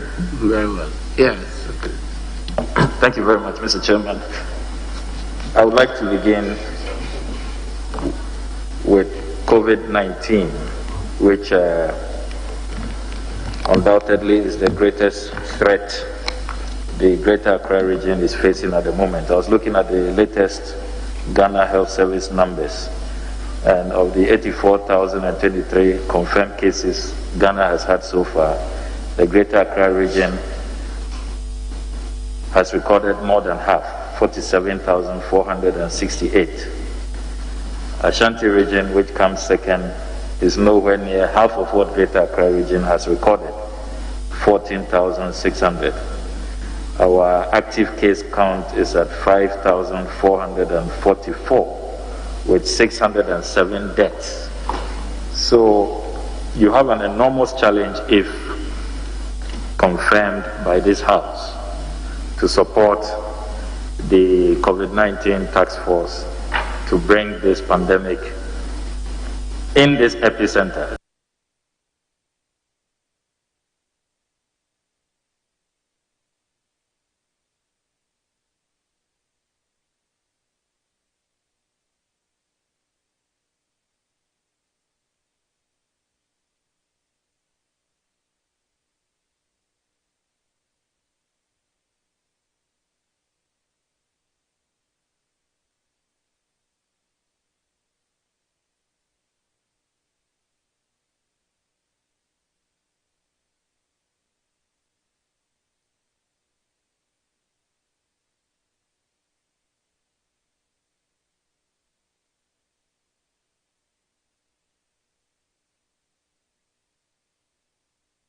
If you'll be willing to publicly take the vaccine.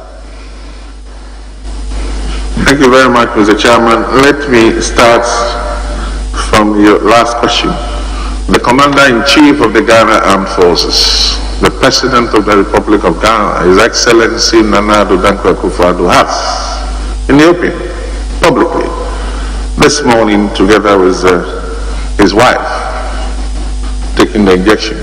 And I know that in his state of delivery yesterday, he did indicate that, in fact, members of parliament, the legislature, he mentioned the executive, and all others holding positions of trust or sensitive positions will have to take the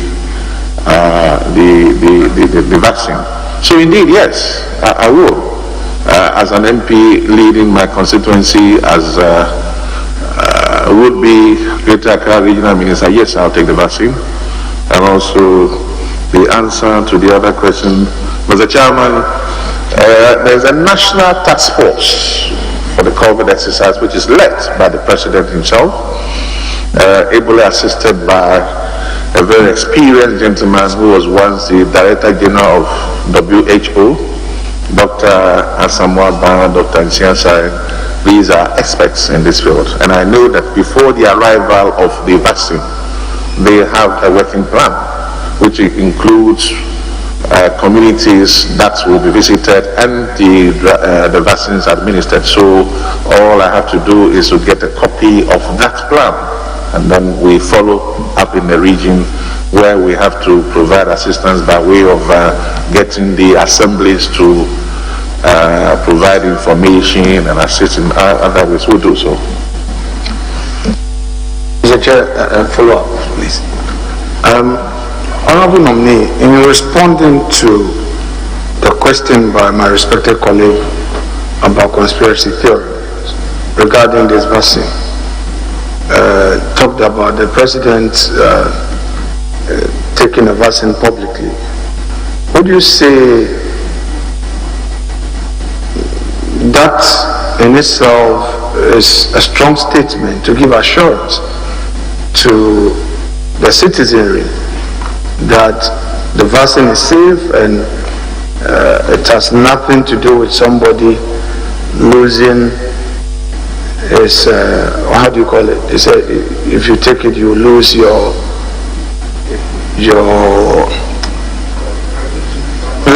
ability to, well, all the so-called effect of the vaccine on us, it's being deflated. So how would you describe this singular posture by the government? Mr. Chairman, thank you very much. That's why I chose to use that in answering the Honorable colleague's question. The Commander-in-Chief of the government, the President himself, has today openly taken the vaccine, and the wife. He sets the pace. And I think that by that action, it reassures the general public that indeed this vaccine can be administered for all of us. And indeed, as I said, as a member of parliament, as a regional minister to be, once he gets to my doorstep, I'll also go and take the vaccine. So I encourage all to avail themselves. I'm sorry?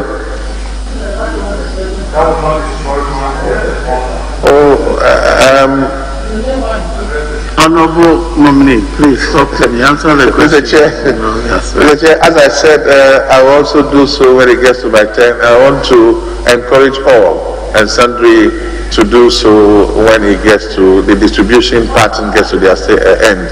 Mr. Chairman, I'm aware that, as I said, there's a schedule for everybody, or communities rather, to be visited by the team. And so when it gets there, let's encourage all to go and then take their vaccines. Thank you very much. Mr. Chairman, on that assuring note, I come to a not too assuring matter.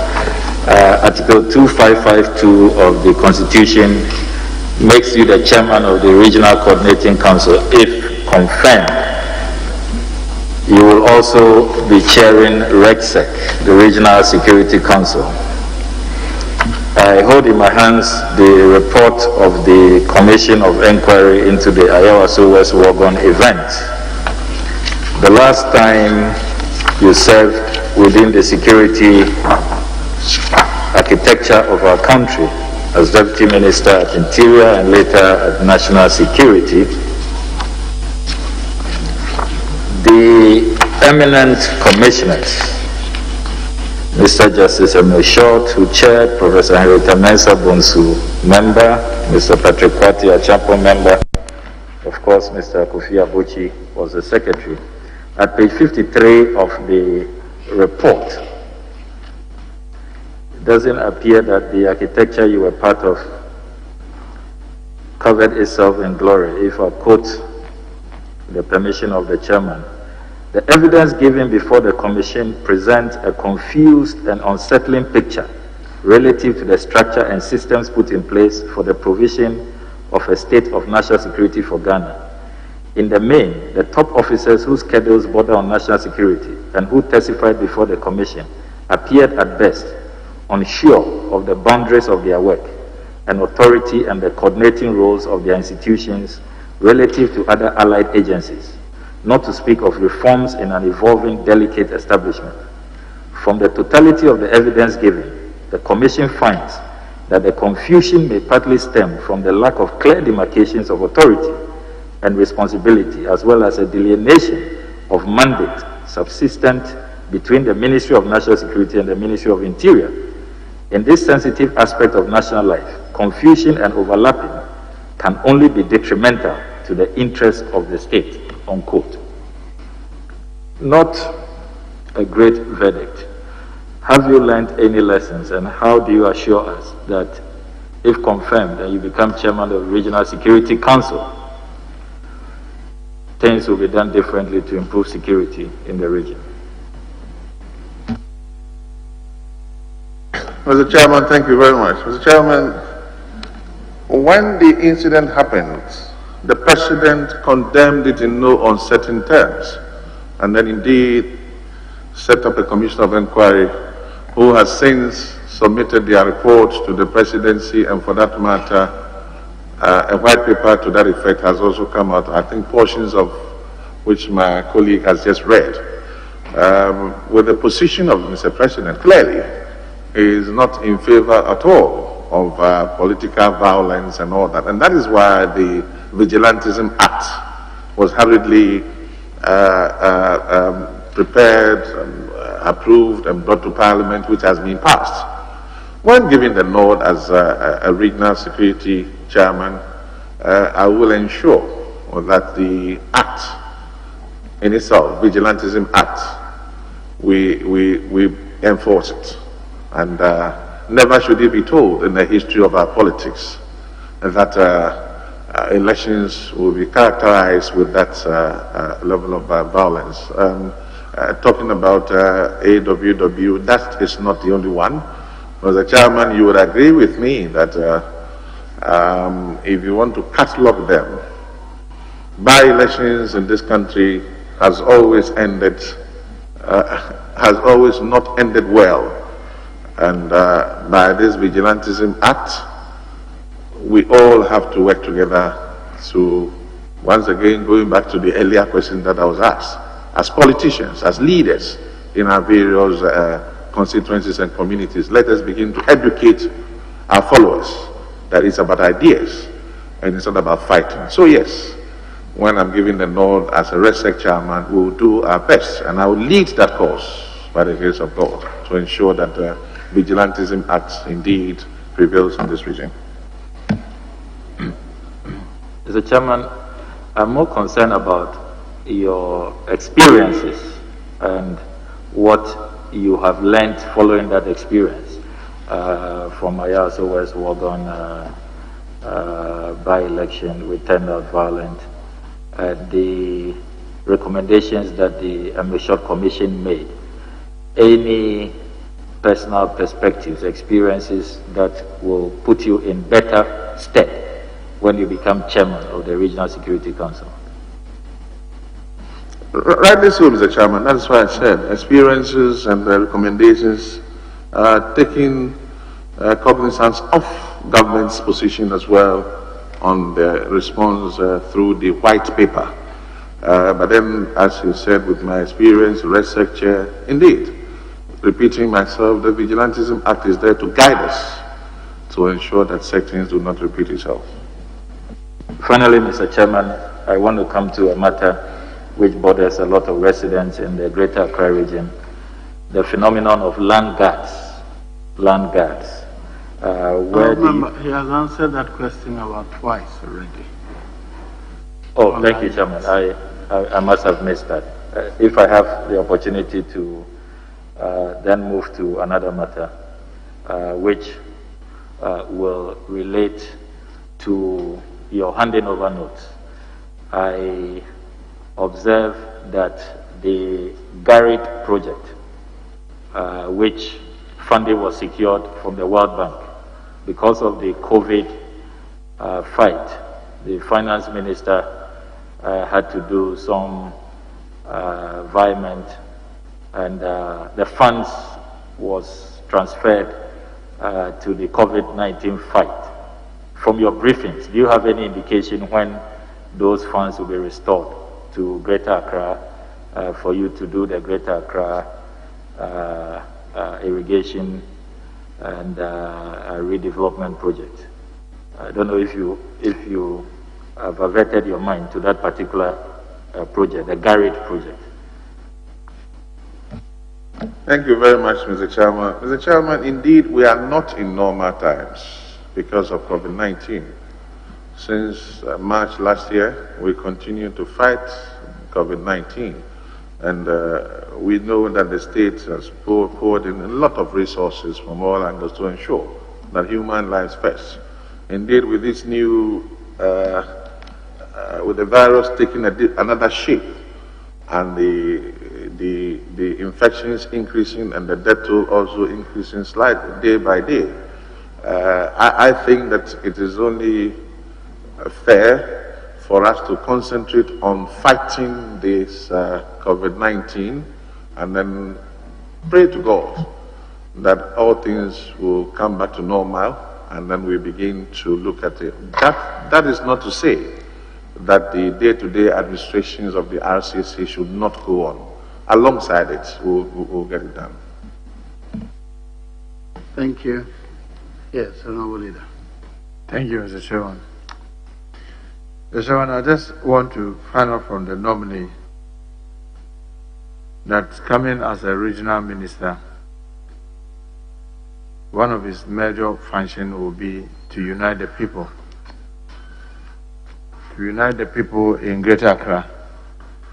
And he himself has alluded to the fact that when he was answering an earlier question, that one of the things that he may want to do is to bring together the MPs and their party chair of the major political parties so that they can forge ahead and unite the region.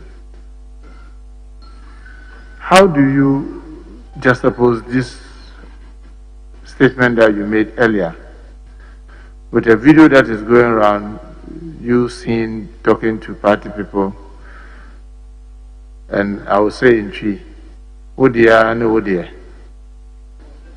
And they say they make a faba, namely Bremo. How do you juxtapose that in your effort to unite the people? Clearly, video going around saying that you were now going to concentrate on the MPP members in your constituency as against the general welfare of your general constituency? Thank you very much, Mr. Chairman. Mr. Chairman, I'm sure you are making reference to a meeting I had with my polling station executives. Yes, you're right. Not the entire constituency. Mr. Chairman, how I wish that Honorable Jaja was here. If there was one MP in this country with the greatest of respect that ensures that giving out jobs and other things in the constituency is done without any partisan, I'll be the first person to say so. Mr. Chairman, in my constituency, when I'm giving out jobs, I don't ask for people's party affiliation, and it's there. The records are there for you to check. Mr. Chairman, after the elections, I had a meeting with my party people, and they were accusing me of sharing things to other people who they believe to belong to other political parties. And indeed, the same is true. Mr. Chairman, there is a video that shows somebody wearing an NDC t-shirt, me giving things to, and the person speaking, and later on he was accosted and said all manner of things. So these are local matters in the constituency. I am coming to be the regional minister for all, and that's, I have to engage all MPs, regardless of which side of the political divide they belong to. And fortunately for me, I have a very good working relationship with all my colleagues in the region and even outside the region in this house. The regional chairman of the major political party is a good friend of mine. I mean, all of them. So I don't see this as a challenge at all, Mr. Chairman. Mr. Chairman, that's why I'm worried when you say that was a local problem. But if within your locality, you could be making statement to the effect that you are going to be selective, then when you are given the whole region with more limited resources, what assurance are you going to give to people who have seen this video?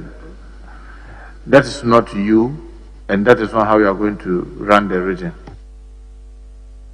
Mr. Chairman, it's easy because I already have the track record.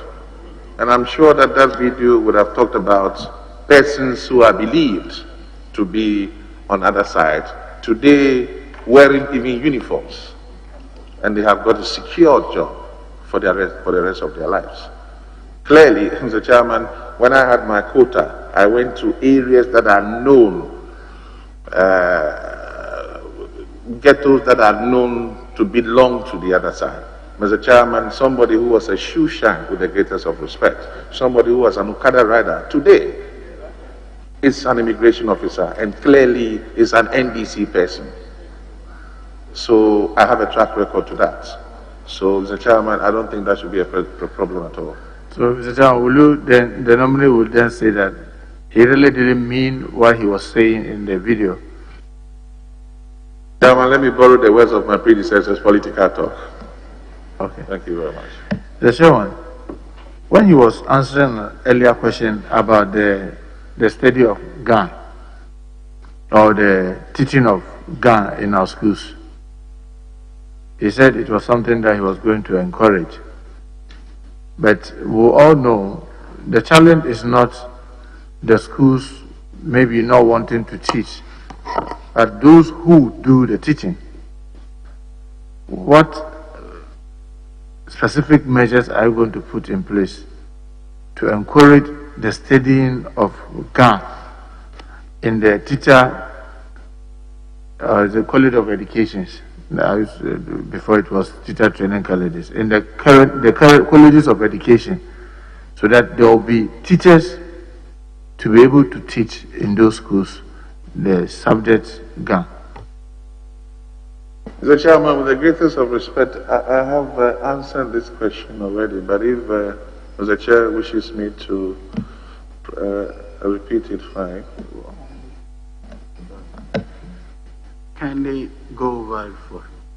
Mr. Chairman, I did say that indeed, and even when I was answering I laid the foundation by saying that I lived in Bolga, I learned how to speak Frafra, and I can say Lawani, Lansunga, Okenlebe, Impuya, and all that. I also did say that I never knew that after so many years, I would become a member of parliament in the Zungo community. Just to say that it is only good for us and people who are living here to learn how to speak the local dialects, so that when they go back to their respective regions, they will be proud to speak Ga, and for others to also know that indeed they can speak Ga. Well, yes, we have to, I will liaise or collaborate with the Minister of Education. I know that it's inculcated in the syllabus or the curriculum already.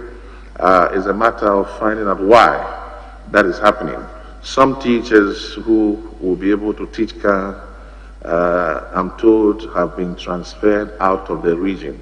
And I don't think that is deliberate.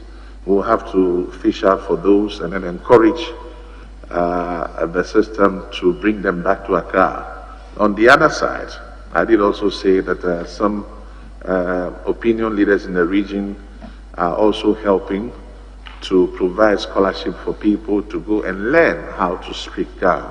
And then immediately when they come back, as a medium, a short-term, medium, and long-term program, they can also fit into the system and then begin to teach Ga. But largely, it's going to be a serious collaboration with Minister of Education to ensure that there's a balance in the teaching of dialects in the region.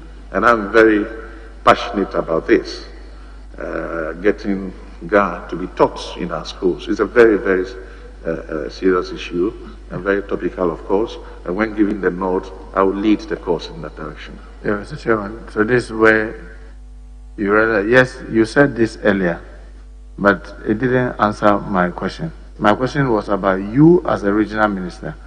What specific steps are you going to, or strategies you are going to develop to get many people to get to the teacher training or the colleges of education to study Ga, so that they will be available, so that when you want people to teach in the schools, they will be there to teach. You mentioned that some chiefs are even promising to give scholarships.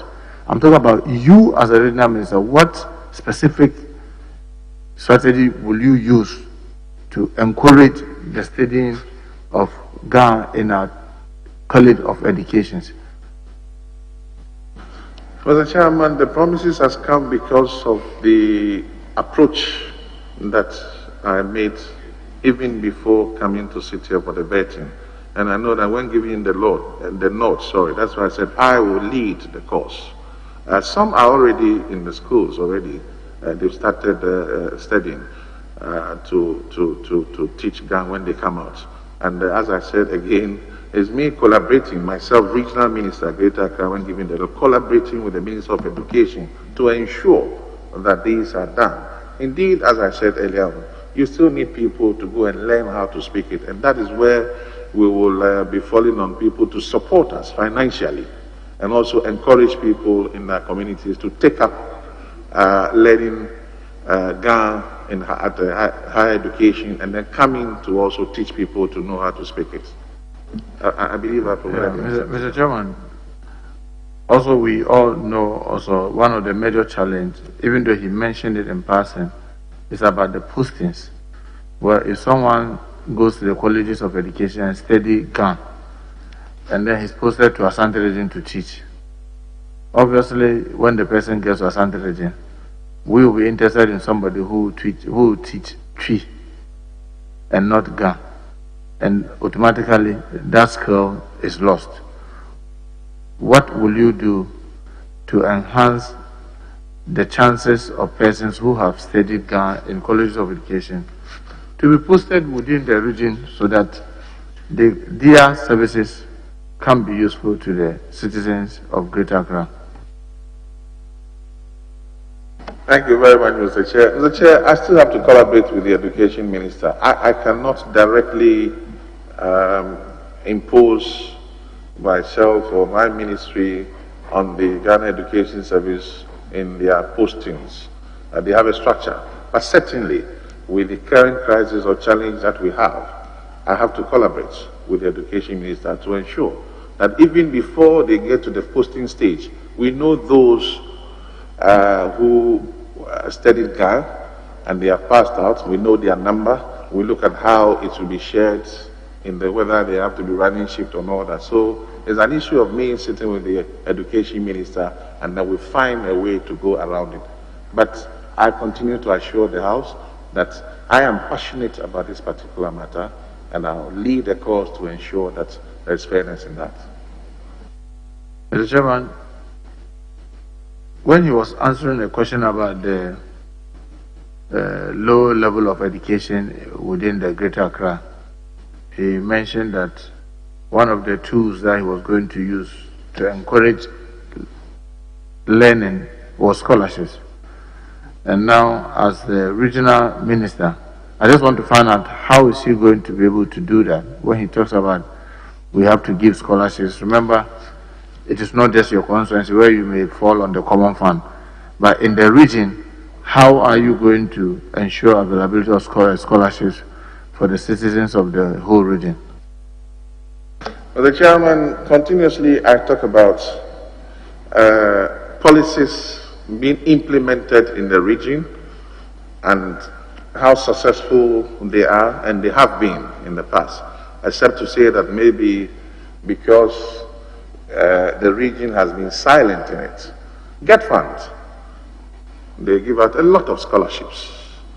And I think that as a regional minister, when giving the nod, walking to the Get Fund office, speaking to the education minister once again to say, look, of your allocations or of the allocations that you have for scholarships, how many can you give me as a regional minister so that we come back and without necessarily being discriminatory, as you rightly put out, so we can encourage the indigents to also think of furthering their education, come back and deal with the MMDCs, call members of parliament in the Greater Accra, both sides, to see how we can float this or distribute this to the indigents so they can also benefit from the national allocation of scholarships.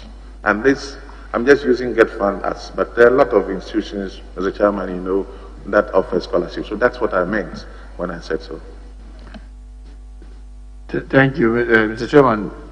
When I look at the nominees' CV, I just wanted to find out whether it's error or that is the way it is. Under the educational background, Presbyterian Secondary School, PSEC, OSU, O-level. From there, you don't really see whether A-level, any other thing. The next thing you see is the executive certificate for senior executives in national and international security. Then you have executive masters of arts degree in conflict, peace and security. That's Kofi Annan International Peacekeeping Training Center. I just want to find out, is it so you didn't have a first degree but you have a master's? Rightly so, Mr. Chairman. Oh, yes, sorry. Rightly so, Mr. Chairman. Oh, okay. You are a member of GREDA. GREDA is a bit defunct now, so I say I was. When you say you were, that means you are no longer a member. GREDA itself, all the members, and that's what I'm saying. Ghana Real Estate Developers Association. Yes. You were a developer? I used to be a supplier. So is it that one of the major suppliers? And those days, when GREDA was in full session, members, the suppliers, were also parts of or seen as members. Oh, okay. Yes. Mr. Chairman, I want to refer him to the Land Use Spatial Planning Act 2016. Earlier, when he was answering a question about encroachment and rezoning, you admit that because of the nature of urbanization, many communities like Honorable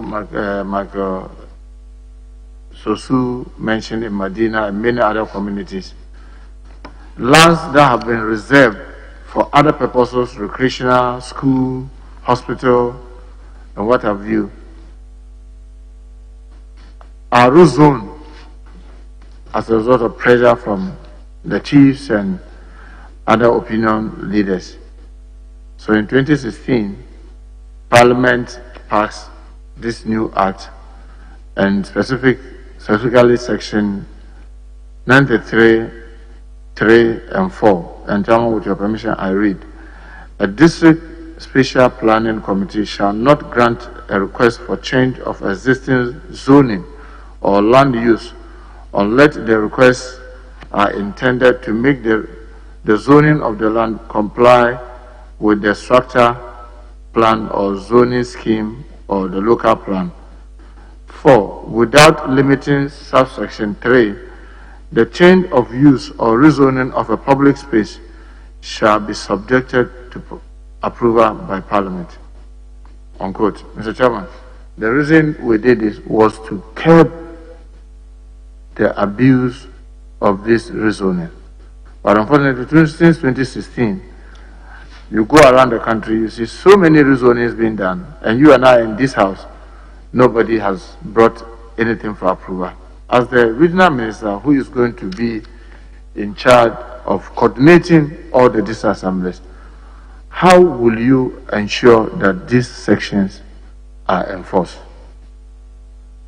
Thank you very much, Mr. Chairman. Mr. Chairman, for purposes of clarity,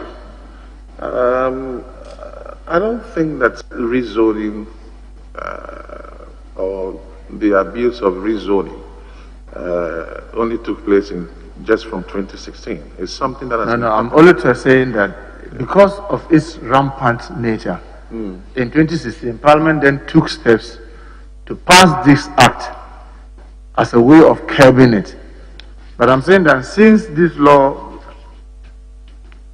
got promulgated, you and I in this house, we've not seen any request for approval of rezoning, simply meaning a lot of the district assemblies across the country continue to abuse and neglect or refuse to implement this law. And I'm just asking, as if given the nod to be regional minister, how will you get them to comply with this act? Mr. Chairman, thank you very much. The word comply is the operational word. They will comply when the Minister for Lands and Natural Resources, the designate, sorry, when he takes office and begin to put the proper mechanisms in place.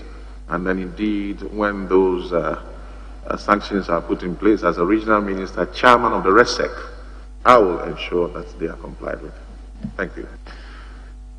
Chairman, earlier when he was asked about drug abuse in most of these densely populated communities, such as the Zongos and other communities, he said the use of the ulama, the imams, and others could be useful. Don't you think that time has come that we must use the abusers to be able to help the new entrants? Why am I saying this? You have in a community people that have been abusing substances and they have grown in it, they have deep regrets, they are even struggling to get out of it, and how it has messed their life. They telling the story to new entrant and the youth may make a greater impact than when you and I have never abused the substance, neatly dressed, telling them how it can affect them. But if they could get persons that have been affected, talking to them, that may make a greater impact. Will you want to consider this method as one of the ways to help in curbing drug abuse within communities in Greater Accra? Thank you very much, Mr. Chairman. Though it's a question, but coming from a very experienced member of parliament who coincidentally is also a Zongo man, I take it as a very useful information and I will work with it. Thank you very much. Chairman, lastly, earlier when you were answering a question, did I hear you say you get their action plan, the district's action plan. Did you really mean district action plans? Yes, the MMDCs by the local governance structure have got action plans. And I'm saying that as a regional minister, we have to look at the action plans. Some should have innovations because they benefit from IGFs. What is it that they intend to do? For instance, the fight against COVID. What are they doing in their respective assemblies to fight COVID? What are they doing to tackle sanitation head-on? What are they doing to tackle motor traffic incidents and all that? So it's all under the local governance structure. So it's not outside the. Do you really mean their district development plans, or you're talking about their action plans? Because that's what the law talks about in Section 83 of the Local Government Act. As you may be aware, they are supposed to develop district development plans that will be forwarded to you if given the nod as a regional minister under your regional coordinating council. You coordinate it into the regional development plan that will be forwarded to the National Development Planning Commission. The reason why I'm worried about the use of action plan is that when you go across the country, they prepare the district development plan as if it is meant for only the National Development Planning Commission, but not really for them to use. So if we don't get the nomenclature right, what you see is that when you go across our country, the district development plan is thrown somewhere, and they are doing their own thing. As the regional minister, will you encourage all the districts under you, or the MMDAs under you, to strictly stick to their development plans as a way of developing their various municipalities and districts? Mr. Chairman, heading the RCC and taking cognizance of its mandates, which is to monitor, coordinate the implementation of government policies and development programs, indeed, yes, I will not deviate from that. I will not deviate from that. And maybe the choice of words by saying action plan, but it's meant, it's to mean the same, sorry. Thank you, Mr. Chairman. Very well. Honorable member of the committee, I have no questions for you. You are discharged to resume your work as a member of the committee. You will hear from us. Thank you. Thank you very much, Mr. Chairman. I'm grateful. Thank you. Honorable members, we will stretch for 10 minutes and we'll resume at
The 87 million euro project includes the widening of the Awudome Cemetery and Nite Kodin